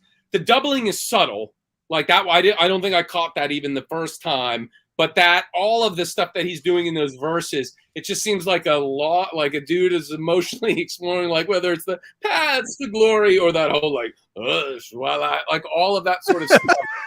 It's like it's so like that riff and that power is such a definitive, triumphant metal moment that stuff in between. And this is what I'm talking about when you talk about other elements that are not like that, or maybe not as traditionally metal. This is that oscillation of like, well, maybe like some of that is uncharacteristic singing in metal, that drunken guy thing, and that anguished crack. Though Zeke Parks will give you that sort of stuff, as will the guy in Altar of Oblivion. They'll give you that pain. And the guy in Legend, I forgot his name, but his stuff is always is nicely done in that way. But there's that nice back and forth. Then you're delivered. They deliver that arrival metal moment. So one of the highlights on the album and one of the best songs they've done. If you've not heard the album, I know Alan is not convinced about these guys, go check out Power, and then you can type your comment of how wrong you are, and we'll accept your. I think I got this record for Alan. I don't remember. Maybe I made him buy it or I gave it. I don't know, but you did, and he was not impressed. He wasn't feeling with it. He wasn't feeling it. So yeah, I remember. I booed him then. I'm going to boo him now. So well, did you want to go, Marty? So you don't have to be cleanup crew for a track? I mean, I can. I basically everything's out. This is maybe my third favorite song, which is saying a lot. It could be the first, it could be the second, but again, we're going to go back to simplicity. It's heavy and simplistic. The hooks are stripped down to drums and bass. Again, that riff that Zahler mentioned is the best riff. As a metal riff, it's great. It's great. It doesn't end when you think it should. It just keeps going and gets better as it goes. But I like how they strip the song down to drums and bass basics. They really strip the guitars back. There's just a drum beat and the bass playing. It allows Uzi to explore further with more passionate vocal stylings. I mean, Megaton Sword, they excel at conveying a lot of weight in their music with very little, which again, the strength of the singer, it's huge in this band. When all the metal is in and kicking full force, it's amazing. But even when they curtail it, it's still amazing. They just really know what to do loud or quiet, which I really appreciate. So yeah, that's on to you. I'm going to go use the little boys room real quick. I'll be right back. Okay. So, the vocals on this song. So I do think that I think this was the lead single for this record. Oh, good choice. I didn't know what they chose, but it's this is a great for people who haven't heard the band, a great introduction. Yeah. But so for me, like I kind of got the vocals specifically here during the verses as like someone who is at one point like cravenly obsessed with power and the same time consciousness of the problems that it poses. Like I constantly felt like one of those like Golem moments where he's got like the double consciousness going on, where he'd get halfway through a verse and he's sort of like lurching in on the prospect of achieving this incredible power, and then like his consciousness kicks in, like sort of his drunkenness. You have that like that dialogue that's happening internally. He's doing that vocally through this, right? He's sort of, in a weird, creepy way coming towards power, and then like no, sort of like will kind of catch himself.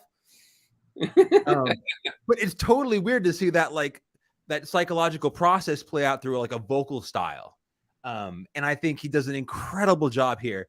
The one point like where the phrasing between the riff, the drumming, and the way he chooses his words, when he goes on this track, I think, my friends, I call for, like there's a way he pauses in between those words, and you can hear like a crack on the drums where they like punctuate each moment of that before they come back in with the main riff on this song.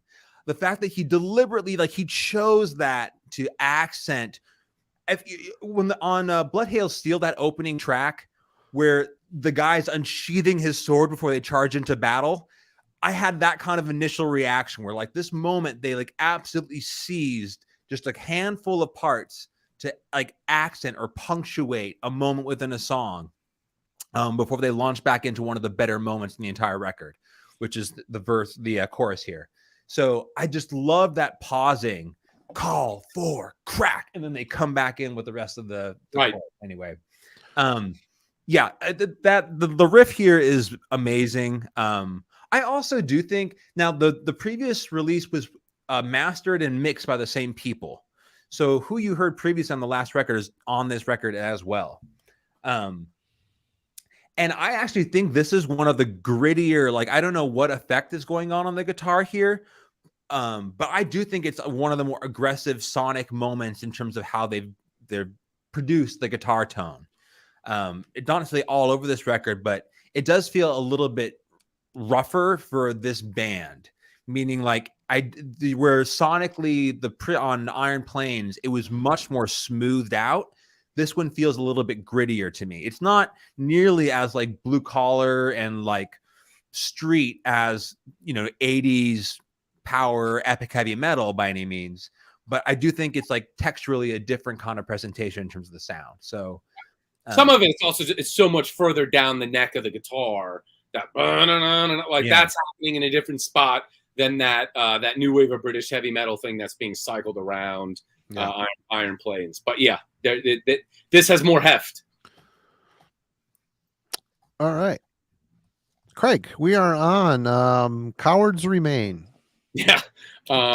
This is that so this it's funny because the previous song is called Power. This one, whenever I hear it, I think of the Manowar song Power. So this has like a little bit late years Manowar, and I'm devoted to pretty much that whole catalog. But this is that really simple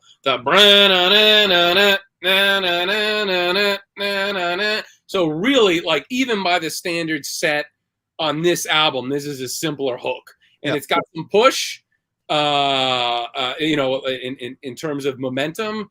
And I mean, that's the kind of riff you're getting in Power by Manowar, Fight Until We Die, Manowar. Like, pretty simple little fragment with a rest in it and a lot of momentum under it. And I feel like this song is a little bit more. This is one of the more straightforward songs, maybe the most straightforward song on the album. Still really good. And then and you get in this song, I feel is the first time probably since the first one that you're getting such a scorched performance, like in terms of the chorus delivery. That whole thing was like, one day I woke up in the mind of pain. That whole thing is just like blasting, like that blasted zone. Apologies to people who have to hear me do this, but I love it too much, so whatever. They know what they're signing up for when a Zahler stream comes. I mean, it's happen. It's not like I that idea and then I one day I woke up with the might of pain. Like, it's like, one day I woke up with the might of pain. Like, so that whole and then the holy shit, it's like we got him here on the show with us, that Uzi guy. So I just like him. And the phrases again are irregular and great in terms of the length, the lengths of the number of syllables and the spaces. This is the other song like that first one that has the guitar solo almost feels like slide guitar. My guess is just all just whammy stuff he's doing, but an interesting quality. Like the solos in the first song and this song, I think are good. And again, this is a more straightforward song, so this falls in the good camp, as opposed to the very good or excellent. But that whole thing, and then just with the.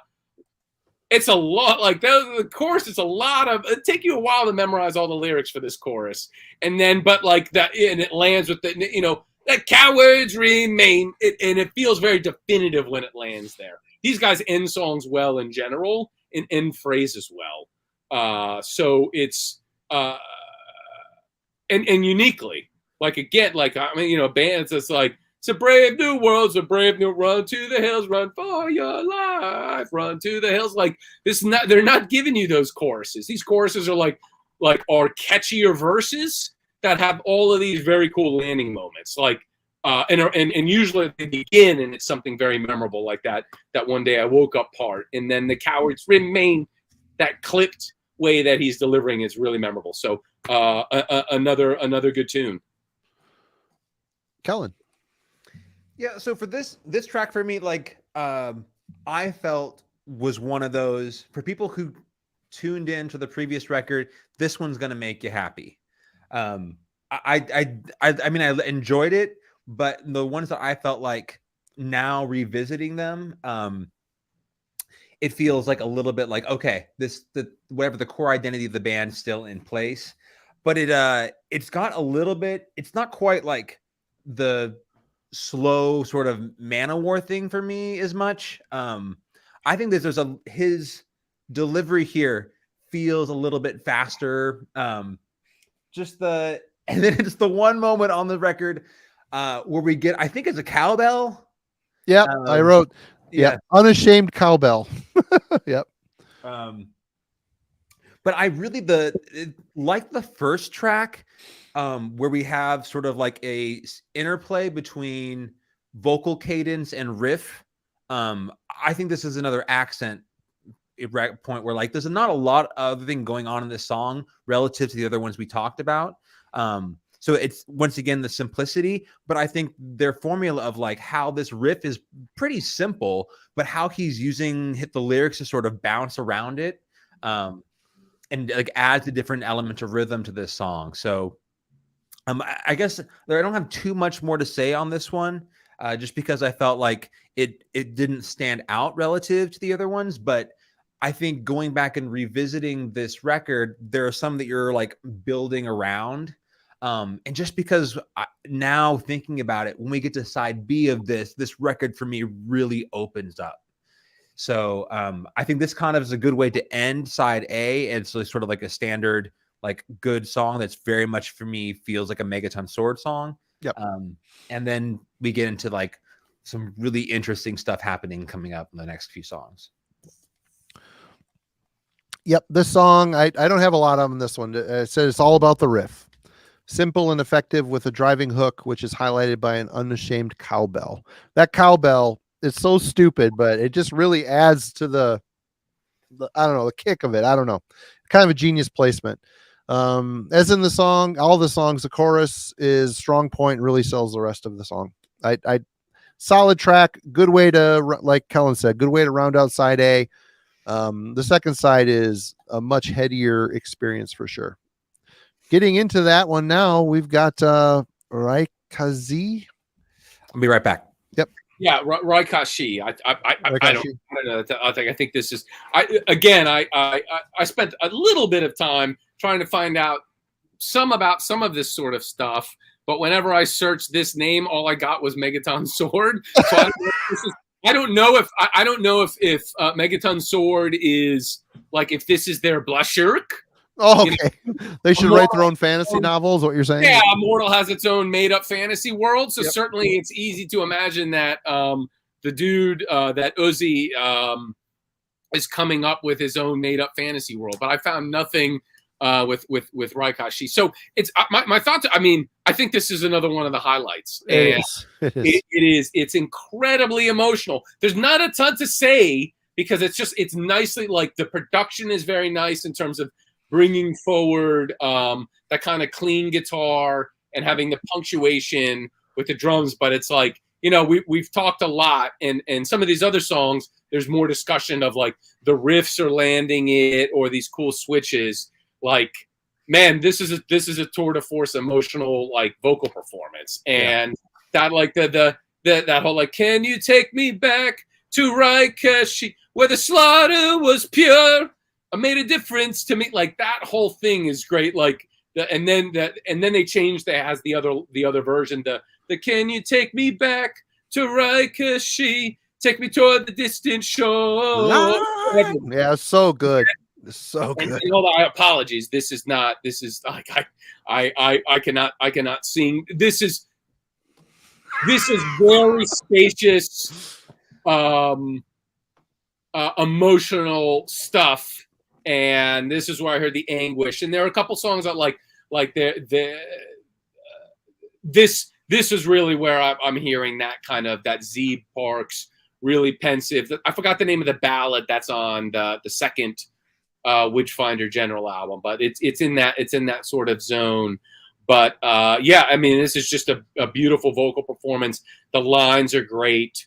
The looking back on kind of ancient times, like this is something in terms of this sort of spirit, like Dragon Star and Astronomicon by Manila Road, like those are sort of touching. So good.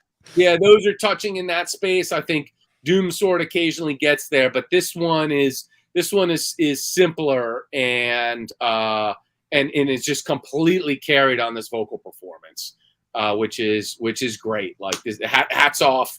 And it's nicely arranged. Like the there's a point when it starts getting a little momentum, and then you get a little bit of kind of a slow gallop underneath it. So there's momentum, but it's not like this like rips out and then all of a sudden we're in some blazing fast song. This song is about like in this anguish space. And again, like I looked up to see what Raikashi was, and I got nothing other than this band. So maybe it's a made up fantasy thing for them. But that like the "Can you take me back to Raikashi?" And then some of the accents that are coming in, like really tasteful stuff with the drums and the hard and the heavier electric guitars punctuating this sort of stuff. But it's just it's a beautiful ballad that like again, like I know Marty has some questions, and obviously you're a fan of this band and you're a fan of this song. Oh yeah. In terms of the metalness or not, like to me this hangs out absolutely in those same fantastical spaces. Like if you put this song on that Mark of the Beast Manila Road collection, this would be one of the few best songs on there, and it would completely fit in terms of the fantastical headspace of something like that, where the underpinnings I feel are these heavy metal accents and stuff, but they're allowing this character to have this forlorn character to have these really emotional moments. So this is really in earnest. Like they're not, like I know Marty, I forgot the name of the song. There's that one song on that third Demons and Wizards album that's like bring you to tears. Oh yeah, talk about his dad dying and shit. Oh yeah. But where he's just ripping it the whole time. Yeah. It's that pain. Yeah. But like that thing is like this is one of the most emotional heavy metal songs since that track. It's incredibly emotional and great. It's a highlight. Like it's one of the other. I think there are 3 highlights on the album, but it's excellent. Yep. Kellen. Completely agree. Like this is a turning point for me on this record, meaning the songs that I feel are the real standouts for the most part sometimes take the biggest chances in adventure over what they'd previously done. And this is like a perfect example of that. So just to answer the question, all of the lyrics and the content that is in these is a world that Uzi is creating for this band. So he's fictionalized the lyrical content, the characters, the world they inhabit. It's all him. Okay. And so I don't know, like this, I don't think you're going to be able to find anyone who's writing about Raikashi because it is him. Okay. That was my assumption when I was like, is this some like pub in Switzerland? It sounds like a form of rash. You got a little ointment, some Megaton Sword ointment to apply to that Raikashi. You go to the store and give me some cream. I got the Raikashi. Yeah.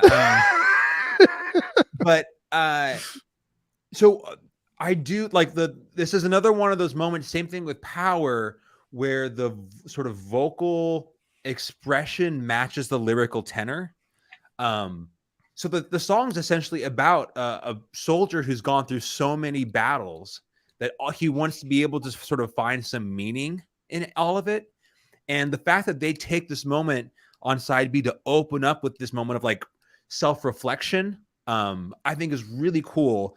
And epic heavy metal should be like the literature should offer a greater scope, right? It's about the scope of the journey, the entire breadth of it. Sonically, I like that they were willing to go here. To your point, like it kind of opens with this clean guitar that we get a little bit of then some chords. By the time we operate within the second verse of the toms have come into the mix. So it doesn't come straight into like an actual beat as much as like the tom sort of let this thing build and settle before we actually get a gallop going. Yeah. It's also to your point, Marty, about this record offering more by showing greater restraint. It's a great song where I think that sort of point is driven home. Yep. They peel a few layers back, or they give you some more room to breathe. His vocals, he doesn't have to sort of growl or bark or sort of loom over at you. It's this moment where he's actually sort of pulling back a little bit, and you get that sort of more melodic, smoother, calmer singing personality that gives you insight. You can hear exactly the story he's telling with the lyrics. So this is a standout track for me. And it's probably one of the greater departures based on their previous work. But when I go and reach for Might and Power, and then over the next over the years that come, it's going to be one of the tracks that I specifically want to go back and listen to. It's for me the first real like hard left turn on the record, and probably one of the greatest triumphs on it as well. For me, I think it's really cool that they started off side 2 with this song, for the fact that it says right away that this side is a little bit different than the first. The first side was more of our epic style. Yeah, there's one instance of more of an epic vibe on side 2, but Ricochet, it's my second favorite song. Absolutely emotional. You're right along. I have not read, like I said, I just got the record yesterday, so I haven't read the lyrics yet, but you feel the anguish, the confusion, the wondering what is this life type of feel. There's so much emotion within the musical construction of the song, and it's amplified in the mournful tone of Uzi's lyrical placement and overall approach to building up and creating vocal melody lines. My notes say fantastic, and it's a fantastic fucking song. And I don't care. I mean, I'm in here trying to say, is it metal? I mean, I don't need it to be metal. I just need it to be good. And this stuff, I think they're really grown a lot of songwriters. I really like the last record, but this here just seems so much more of a mature, like they move from the kids to, they're sitting at the mature, they're sitting at the adults table at Thanksgiving now. You know what I'm saying? They've gone from the kids table, they're at the adults table. Or in one of the guy that does the songwriting, he's cutting the turkey for everybody. That's what it feels like this is at right here. When you hear songs like this, and another one in particular for me coming up, wow. I mean, I don't know what strain they got into or what influence it circled in and out of their writing space, but it's a huge jump. And when I said earlier, like how the album ends, I don't know if the next album is going to be as metal, but you hear songs like this, Ricochet and Babe Eternal, they're songs that leave me wanting more. There's so much passion and so much emotion in it. I'm really excited about what happens next. And this Ricochet it's depending on the day, it could be my favorite, but it's my second favorite right now. We've got All Wicked, Schemes Unite up next. Cool. Yeah, I mean, it sounds like the three of us are going to have the same 3 favorite songs on this album, yep. But we land there. So it's interesting. So this song is a 6/8. The beginning, I always find I'm like, I don't know exactly where the beat is going to be, and then the beat comes in, and you've got kind of a fast like boom, boom, boom, boom, boom, boom, boom, boom, like a fast 6/8. 1, 2, 3, 4, 5, 6. What like, and then into the chorus it goes to the 1, 2, 3, 4, 5, 6, and it goes into a slow 6/8. And so this has a bunch of momentum, which I think is a good move after Ricochet to have a song that is like 6/8 is like. I know Marty is signed up. If the song is in 6/8, Marty is 70% there. Yep, 70%. This song, the beginning is a little bit of a wash of a like, oh, where's the beat gonna land? For me, it is anyways. And then it gets into that fast 6/8, and then it gets into that pocket. Like I've mentioned before, and I'll mention again and illustrate with some painful singing. The Uzi irregularity in the phrases. So when it gets to that deep pocket 6/8, you get the more soul, more ruin, more pain. The clangorous tale shakes me, like that's this line. And then it goes like the wound I will live. Like what is happening? Like these, like you get all these little phrases, and they're really good. And this song, in terms of different characters, I feel that the singing in the verses, not that stuff I just struggled through to everyone's dismay. No, come on now, struggled. Come on. More so, more. No, the verse has a different Uzi character because it has that forlorn quality, but there's also anger and bite to it.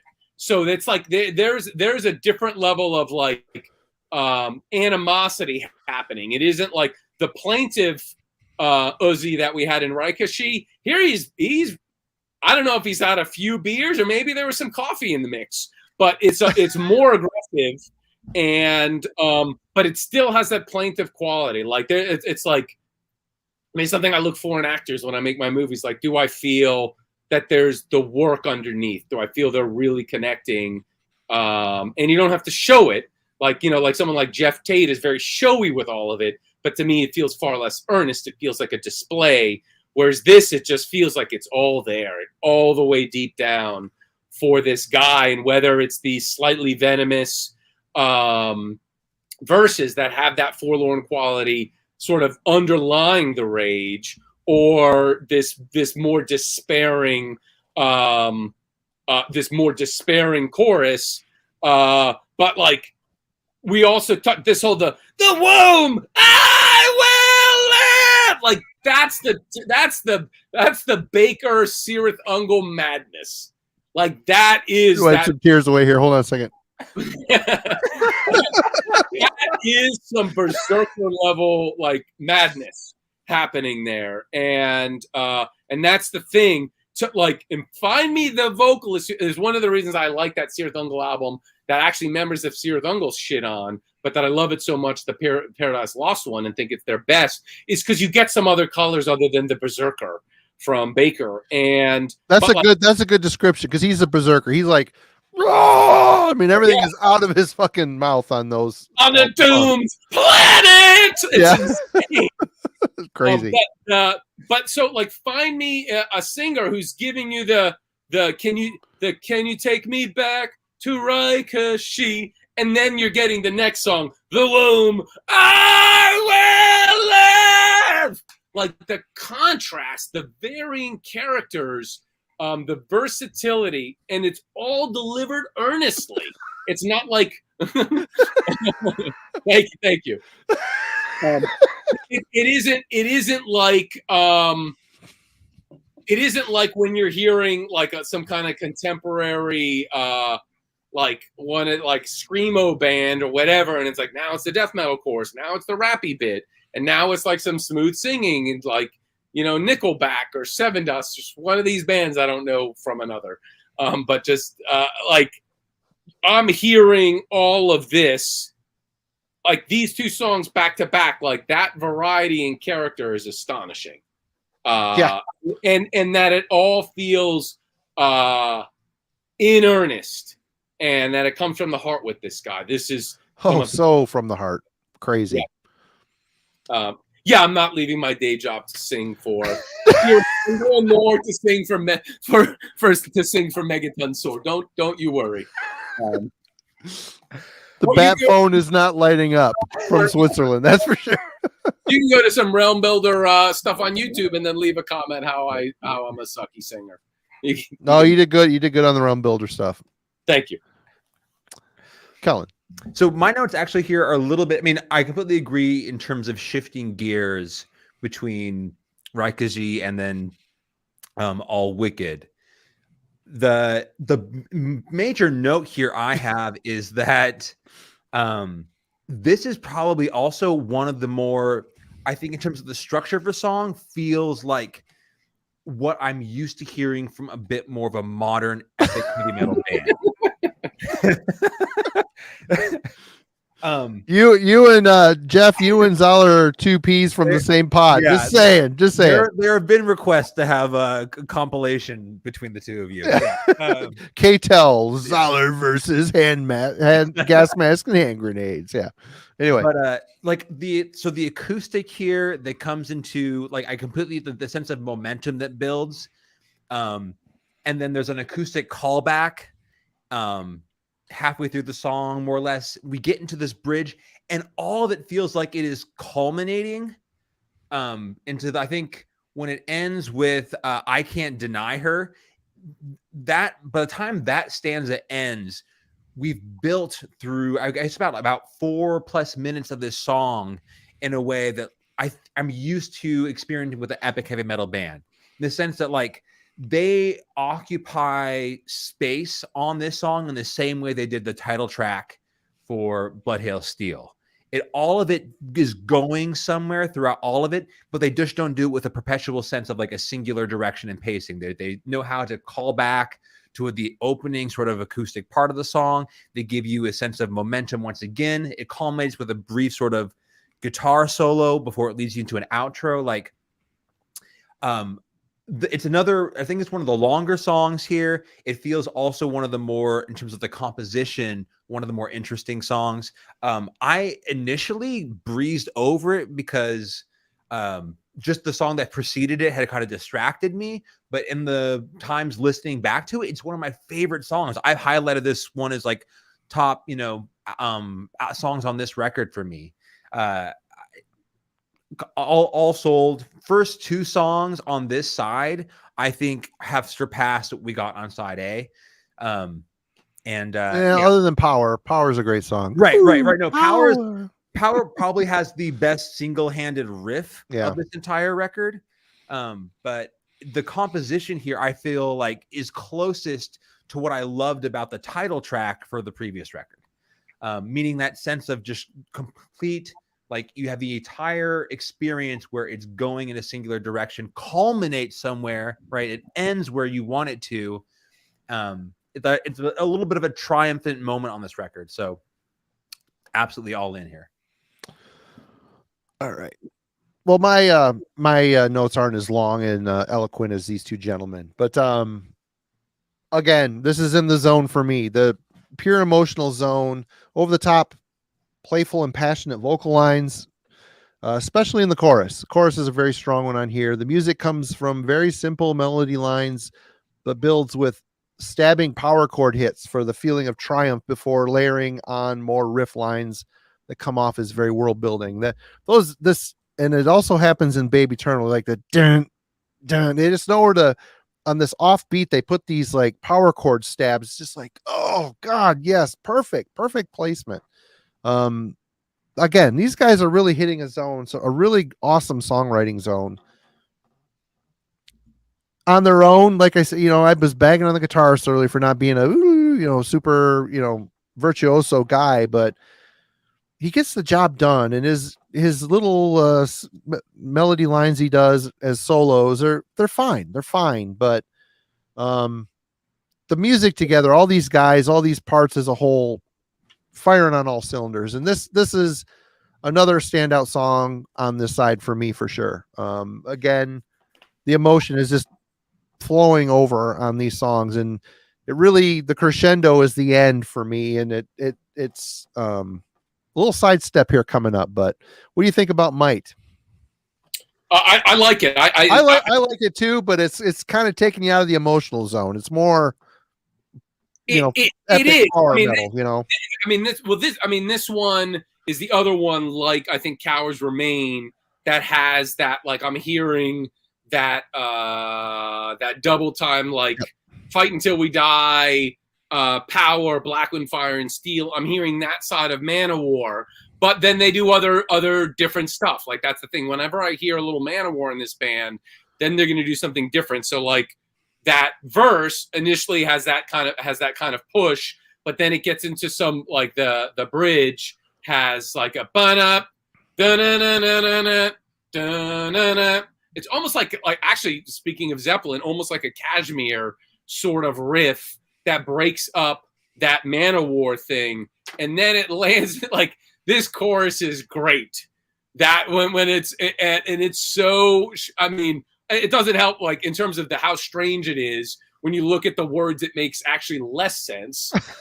but it has moved from these spots of this, like, double time to then and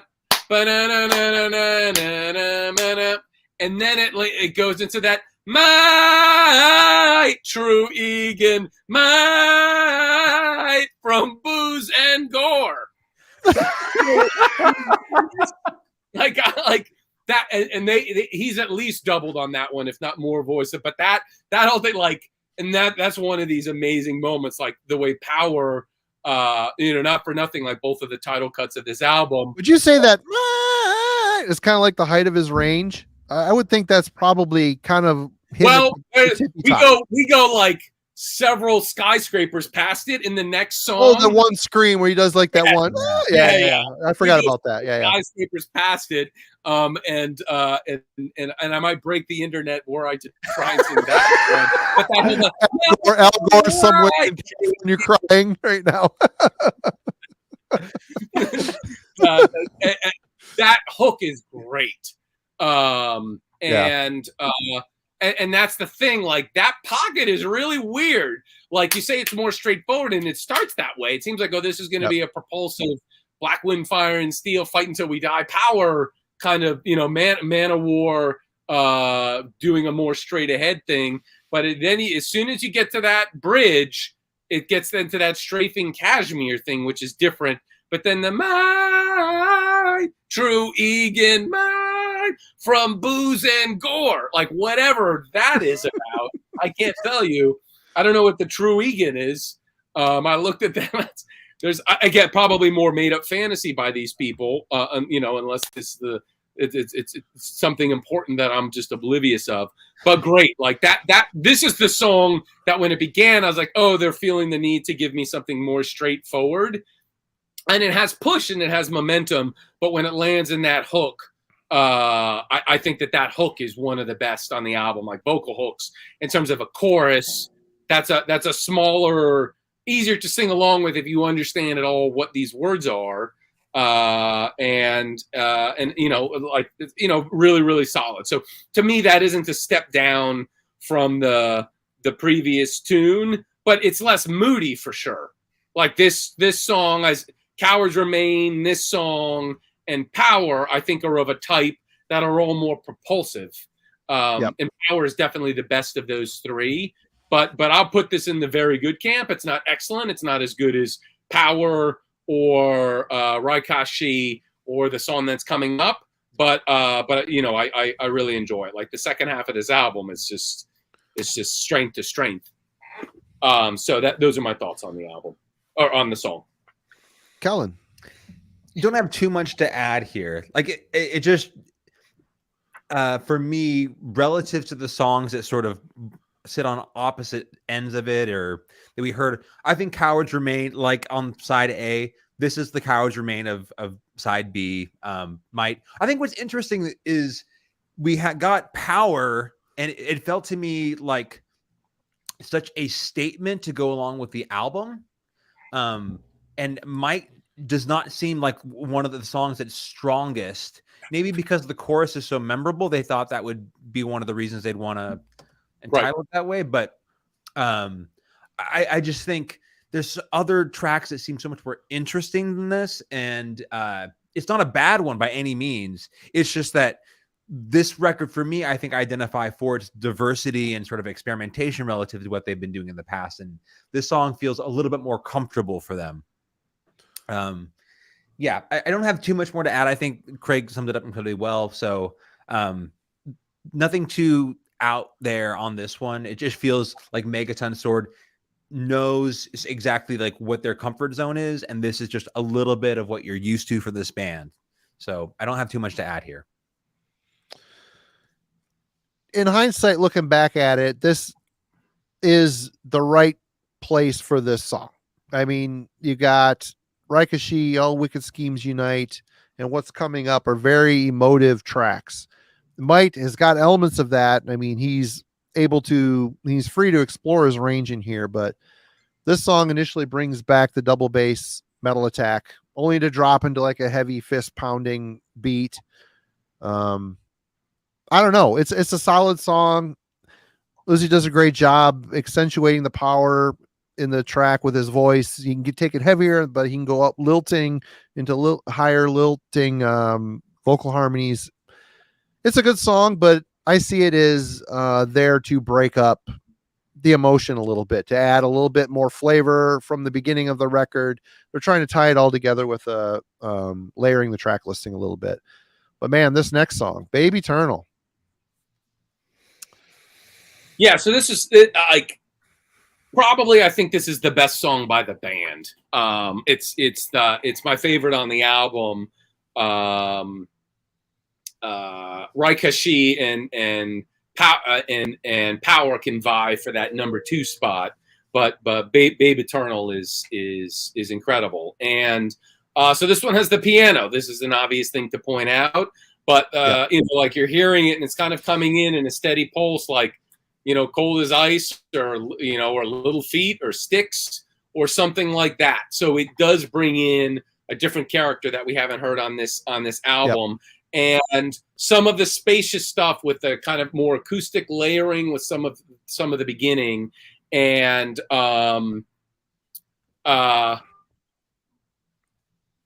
it has a little, like, you know, I'm going to mention this band and it reminds me of them, but I don't think I've listened to Witchcraft in 4 or 5 years.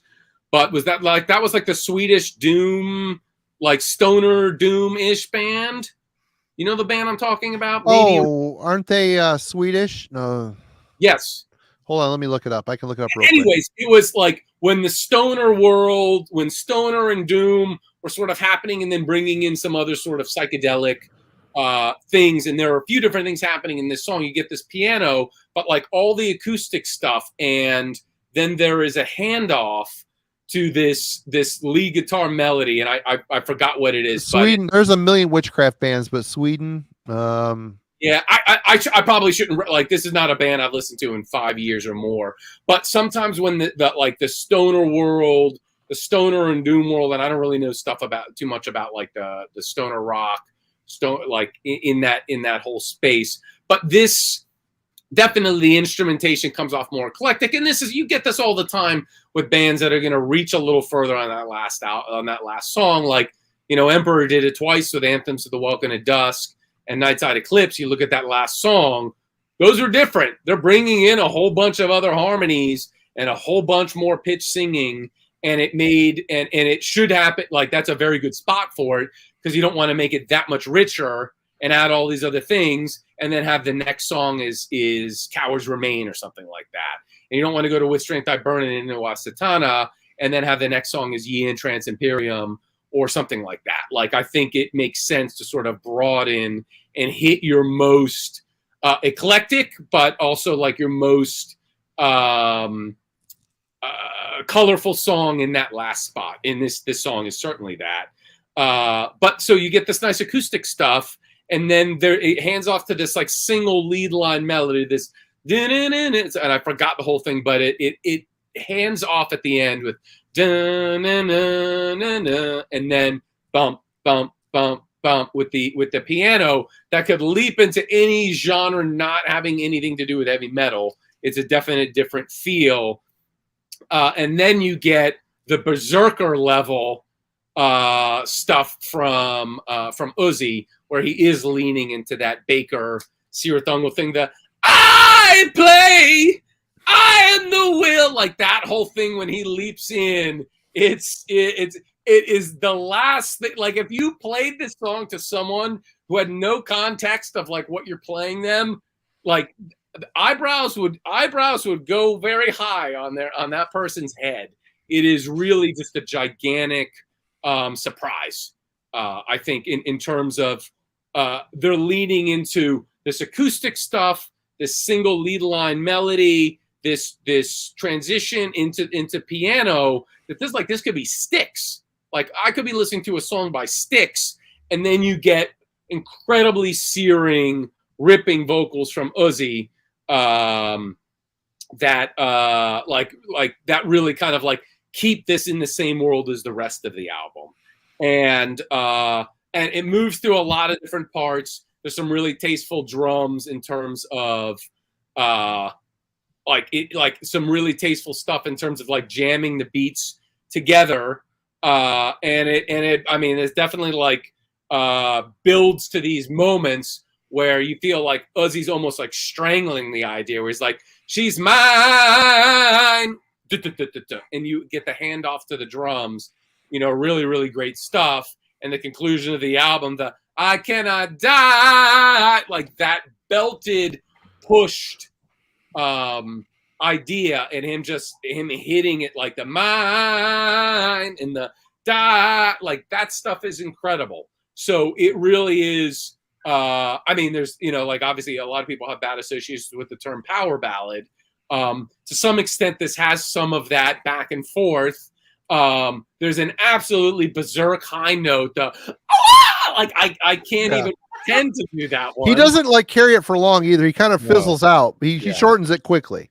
Yeah, it is like, it feels like it's an octave higher than the highest thing we've heard on the album, if not higher still. Like, it seems like something that, like David DeFay in Virgin Steel has like one song where he goes into this crazy berserker high thing. And I remember I interviewed him and I asked him about it. And he said, yeah, that's the highest note I ever hit. It's like, it's inhumanly high. And this is that.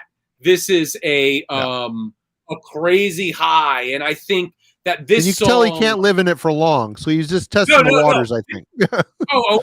Absolutely. And so this is the sort of thing where I say, like, this song particularly with the dun dun dun piano part and some of the nice handoff of lead guitar, the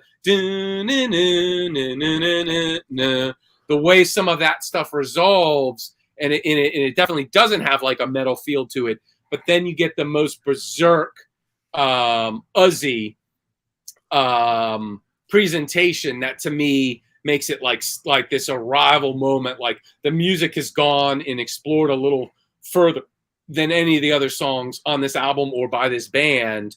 And then this incredibly impassioned and at times pretty unhinged vocal performance still keep it to me firmly rooted in like that kind of metal otherworld experience. I mean, if this was had regular singing about like some dude who's in love with somebody, this would start to feel like a power ballad. But all that unhinged mania and the surprise, like there's no way if you play the song to someone who's not heard this band, even if you played it to someone who's heard this band, and you have that opening lead guitar, the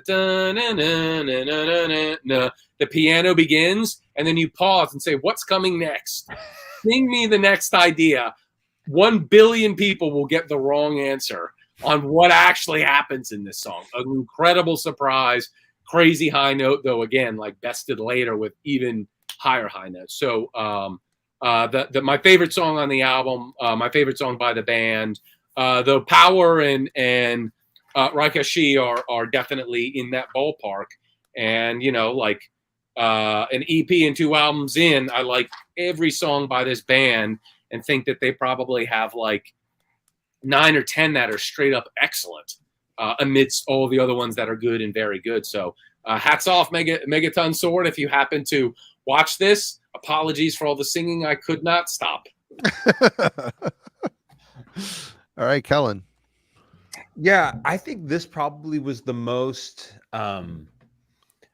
for people who were hesitant about this band, this as a song entitled Babe Eternal, the fact that you have this opening sort of piano part probably put a lot of people off or were concerned that this was going to be a band that sort of lost their way or has completely taken a different direction.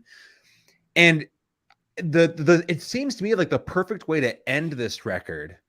Like it really kind of puts the album to bed, and it's almost lyrically like a death song, like someone who's coming to terms with their own death. And for an end of a record, for this protagonist who's constantly at war and dealing with the issues, longing for a place to call home, for him to sort of almost, it's like an admission of resignation. It's a great way to end this record. And I think the emotional tenor is completely on point. We have this sort of once again, this sort of personification of death as a woman. So the entire time that he's sort of confessing this desire to die, he's doing so as a woman, which is this said babe eternal, but also, he's also an admission that my life, I will live forever for whatever I've, my conquests and journeys of battle. It's perfect for epic heavy metal. So, I completely dug their willingness to take this record in a different direction. And this song is the definitive moment where they nail down, we are confident enough to try something different and new that is completely unique. And I do also Uzi's vocals. Once again, they start somewhere, and by the end of this, it feels like a champion cause. Like it doesn't feel like, you know, a traditional love ballad. It feels like a soldier coming to terms with death. So I just think it's a great way to end the record. For anyone who saw Babe Eternal and heard it was a power ballad, like don't listen to the haters. They don't know what they're talking about. Actually, like spend time inspecting the song and listening to the record before you come to any sort of conclusion. Because I think for most people who were hesitant, it's going to steer them away for reasons that have nothing to do with this record has to offer, which is probably the best. I mean, there's one epic / trad record that I'm really interested this year. Me too. That's going to be glorious. Yep. But man, this Megaton Sword at this point, they have such a short catalog that feels incredibly essential. We'll drive this home like I opened this up. For a band to come out and to get so many things right in such a young lifespan is pretty unique. And usually when a band does that, it's because they're going to be remembered for a long time. So at this point, it's a lot of fun, right? We have an EP and 2 full lengths. And this is when the lifespan of a band where everything, like, I am eager to consume every single moment of it because it rarely lasts a long time. So I don't know what they'll take in the future, but there's nothing on this record that has dissuaded me from picking up their next one. I'm all in for what comes next for this band. And I don't, there's not many digits in my bank account, but I will throw something your way. Please come to the States and play with Venator, right? Because I want to hear this band live. So to hear some of these songs performed, you know, in terms of bands that I feel absolutely are defining a certain sort of era right now in traditional heavy metal, they are one of them. And I cannot wait eventually to see them. So come to the States, please, with Venator. That'd be great. But I'm all in on this record and all about what Megaton has to Sword has to offer in the future. Well, a quick question. What was the other traditional album to which you two alluded? Sacred Outcry. Sacred Outcry? It's Daniel Hyman from Lost Horizon on vocals. Who's writing the music? It's some Greek band. Okay. They've got... I'm disappointed with everything that guy's done outside. Warrior Path was good. I'm not going to say his other stuff was bad, but I mean, those Lost Horizon albums are the 2 best power metal albums ever made. And I've checked out pretty much every Hyman thing released and haven't responded to it. Like, I don't think they're bad. I think I gave away. You probably received many of them from me. I think I just gave them away. Like, I never returned to any of them.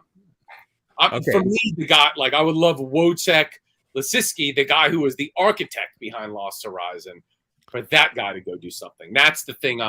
Like, here's my $500 for your album. Please make it. Right, well, the gauntlet has been thrown down, Craig. So you can check it out. But I absolutely am excited for their new record, Towers of Gold, coming out in May. So cool. I'll go in with an open mind, and I hope it's great. It's just that name, like, there was a clear guy who was the man who made Lost Horizon special. Yeah, and I think could have done it with any musicians who we thought were capable, and it was Wojciech Lisiski. And the thing of it is, he approached that whole, not to jump off the rails here, but he added an element of speed metal to that power metal. That's what made it a little more aggressive than some, a little more teeth. There's a little more teeth involved in some of those tracks. Yeah, there's a lot going on there.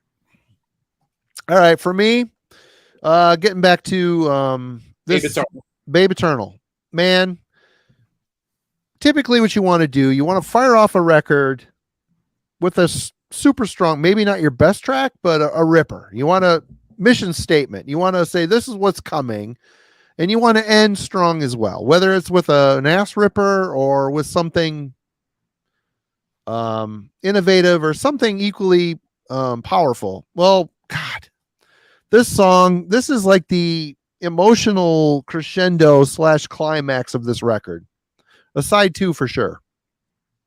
It took me by surprise, and Megaton Sword, don't come to the US because I don't want to be in a room full of people crying. That's all I gotta say. But Pay for your sunglasses, my friend. that's right. Okay. This is hands down my favorite track on the album. It benefits from a feeling of innocence and beauty. It's totally authentic. Ozzy is his most passionate and fragile on this, while never forsaking the power in his voice and delivery. It feels like musical freedom, living within a metal sphere, but reaching for so much more. The piano accents, which, you're thinking, dude, Liberace, is this more bong, bong? I mean, Zahler nailed it. It's just like a pulsing chord. It's a nice touch, but those melodious vocal lines are pure magic on this. This song carries me to the edge of tears every time. It does. And it's one of those songs, when it's done playing, I'll pick up the needle and I'll listen to it again. When it's done playing, I'll do this and I'll pick up the needle, I'll listen to it again.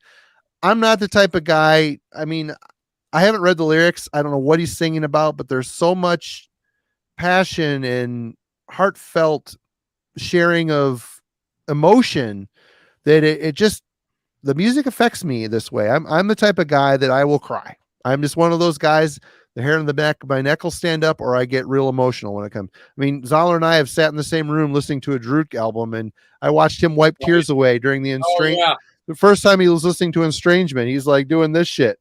I mean, we're kind of cut from the same cloth. I mean, maybe a lot of people have this reaction to music. I don't know. I can't imagine kids listening to Taylor Swift or having that sort of emotional connection to Taylor going through her boyfriend problems. But this song is great. And the fact that, I stated earlier that it sounds like, maybe I'm being a little too over the top with this statement, but if they were to, is this a mission statement? I mean, they're leaving this album with a very serious exclamation point. It's kind of a ballad. It isn't, but it is. And if people want to roll their eyes, like, whatever. I mean, they need to sit back and reprocess what this song is doing.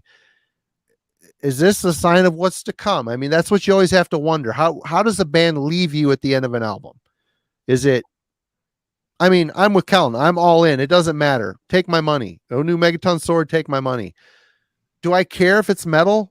I don't. They've really made such an impact with this off-kilter side of themselves they've shown on this record. I'm really interested for them to continue down that path. I don't want them to forsake metal 100%, but if they did, it would be okay if it's this quality of songs like Ricochet or All Wicked Schemes Unite or Babe Eternal. Holy shit. What a build up to this emotional crescendo. It's amazing. It really is. Like I said, they had like these stab before the lyrics come in on the song, there's like this off kilter, like power chord jab. It's just like, it like hits you the same time the vocals come in. It's just like, wow, what a super simple accent that works so well. It's like, this is what's coming at you. This is what's going to hit you. And it does. It carries you along. And I really like the structuring of it. The whole part that they give you a glimpse of the end of the song about midway through the song. You don't know. It feels like just like a crescendo to like an introduction to a bridge, but it comes back at the end. It's like it builds you up again. It's like, what's happening next? And they leave it. Boom. They slam the door on it. The song is done. And it's just like, fuck. That's what makes me pick it up and want to listen to it again. Like, you know, the structure is really well done. And I really like that foreshadowing. Like, here's the end. We're going to show you the end. You don't know it's the end, but here it is. It's just very clever songwriting. And the fact that, the very fact that they leave on such a bizarre conclusion to this album. I say bizarre, but you know, processing the whole side too. It's the logical end. And I'm curious, do they go back to just the straight up epic power metal for a whole album's worth of stuff the next one or what? I don't know. I think they got a singer that is I don't know if he can be confined to that. And I think this album is a prime example of a band starting to reach, you know, punch outside of their weight class a little bit. You know, they're punching up. They want to start moving out and, you know, maybe embracing their epic power metal or their epic heavy metal foundation and trying to bring some more to it. They've already, like I said, they're already bringing out Our eyes sweat. Yeah. He's already, I mean, this band's already setting a precedent with a singer that I love epic power. I love epic heavy metal. Is it known for great singers? It isn't. It's known for singers with character. Yep. This guy is a singer with character, but he's also a great singer. So that already sets this band apart. Are there other epic bands that have better guitar players in the band? Yes. But the songwriting involved, I'm not crying. I actually have an itch. Sorry. Sure you do. Hey, shut up. I think the songwriting is really evolved a lot. If it's just one guy writing these songs, wow. Cheers, brother. I mean, that's again, like the credit on the albums is that guy and the band, but they are listing him first. So my feeling is he is conceiving these things and then they're all working it out together. That was why there's some questions, because it's like, well, he is in the band, so like technically he's credited twice for writing the music. But that would be the assumption that they have his name separate and before the band. It's probably he conceives it and comes in with some stuff, and then they all figure it out. But like, yeah, I mean, there are a lot of really tasty drum parts like that. You talked about that the hinting of the end to come, the she's mine, and then it leads to the song continuing. But then at the end, I cannot die, and then it's over. Yep. Like you don't get that fill transition. Yep. That's the thing that leads to that. It leaves you hanging. It's like, I want this again. I want more. I want more. And for it to continue. So coitus interruptus. Yes. It is.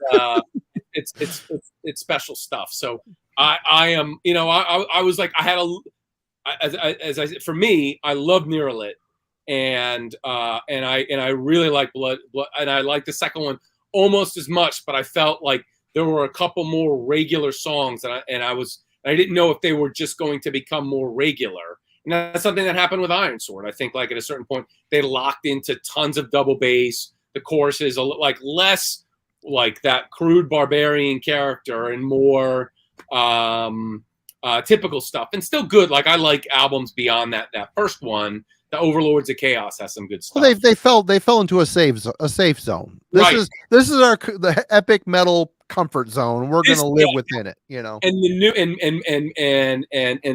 and the new one, Might and Power, like this is to me as eclectic, as weird, as unique, as distinct, and as good as that initial EP. Like this is not like I'm like, oh, okay, they're not going to become a little bit more regular each album. I mean, we'll see what happens when they release the next album. After you've toured here, please come. We've invited you multiple times in this show. If you come play New York, I will buy 5 T-shirts. When I sing along with the songs, I will be far enough away that I won't mess with your pitch. And I will fly into New York City to attend with Zahler and use one of his T-shirts to mop up my fucking tears. You will not cry. So yeah, I do want to say, by an ending, the Blood Hails Steel, Steel Hails Fire song, you're not going to find a more triumphant epic metal song. That song is a treasure. It is so good in his vocals, the mix, everything about that song. Wow. I wish the rest of the album, all the songs were of that caliber. There's some great songs on there. I love the record, but it's just not as good as my God. That's a special one. That's a fucking, but I mean, this album in closing it's a step. It's a bold step forward for this band. And like Kellen said, I'm down to clown with whatever they come up with. It'll be good. Is there anything anybody wants to add in closing? No, I'm good. I look forward to more stuff by them, and it's really nice. Like this is a little bit at this, I had a little bit of concern after the second one. I'm like, oh, are they going to become more normal? And then this happens. Like, oh, they've actually become more adventurous and more eclectic, and have something I like as much as that initial EP. Because that's a little bit of a question. When there's an EP, you don't know what the gestating process was for that. Was that shit for 5 years or 10 years? of before that album came out. Hold on, what's going on about Black Wind? He said Defender. He meant Defender. Orson Welles talking to his son in Defender always makes my eyes sweat. Yeah, you should check. There's another version of it that's not on Fighting the World. That's like the single version that was 12-inch. Yeah, in the Into Glory Ride session, and that ends with a really nice Eric Adams extended held melody that I will not sing for you now. But instead of the fade out, I actually think the song is better with the fade out. But both versions are great and worth having. Yeah. Anyways, I'm thrilled that Megaton Sword has done it at this level, and I'm now like with the new stuff that they're exploring and the slightly weirder presentation than even the EP.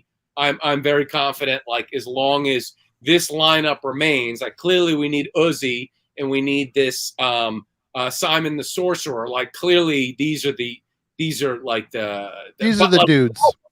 the drummer is hitting some really cool, interesting stuff. Like they're working really well as a band. So like my hope is that they all stay together. They come to the States. Everyone cheers them on. Then they go back. They make another album, and they keep the anguish. Yeah, I think it's terrific. I'd be surprised if there's a metal album I like more than this that comes out this year. I liked it more than anything that came out last year. The Venator is close. Like that would be a close second. But these guys are the kings. I think that they're fantastic, and I look forward to following their careers, and I hope it's long and that they continue to be they continue to make music that's this inspired. Kellen, do you have anything to throw on the pile before we jump? Don't listen to Metallica. Listen to Megaton Sword. There you go. Those are my closing thoughts. We'll end with a little bit of show notes. First of all, thank you to Zahler and Kellen for agreeing to do this on an off night. It was a lot of fun. And of course, we will see Mr. Zahler again many more times, I'm sure. We love having him, of course. And Kellen, we'll see you tomorrow night for the Wednesday Album Club, where we'll be covering Rotten Sound's Murder Works, a complete stylistic shift from this emotional, draining record. And on Friday, Melanie Loves Death Metal will be joining Alan and myself to talk about the Slayer discography. Well, I don't know if we're ranking or what, probably ranking, but it'll be a fun time to get Mel back for sure. And yeah, that's it.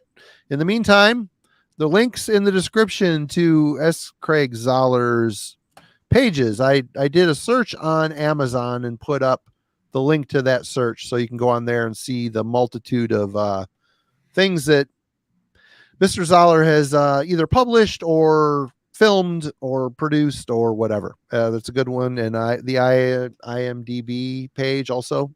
Hopefully that covers some bases. People been wanting a question time with Mr. S. Well, that will be coming.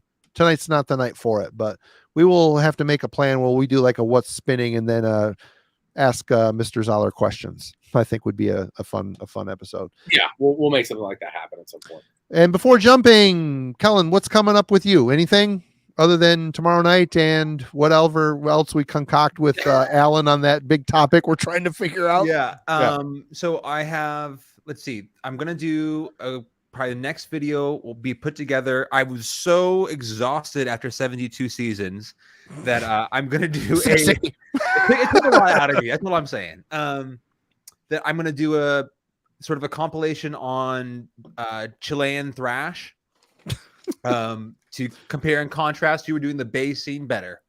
So then after that, sometime in May, I'll be releasing a video that Craig and I did around audio, and then I'll have a live stream where it's already happened. You guys already shot it? I've got it. I'm good to go. Sweet. So because I'll be doing a grouping between the conversation I had with Craig and then also a live stream where a couple other YouTubers will jump on and we'll have a conversation surrounding audio stuff. So some Chilean thrash and some audio conversation.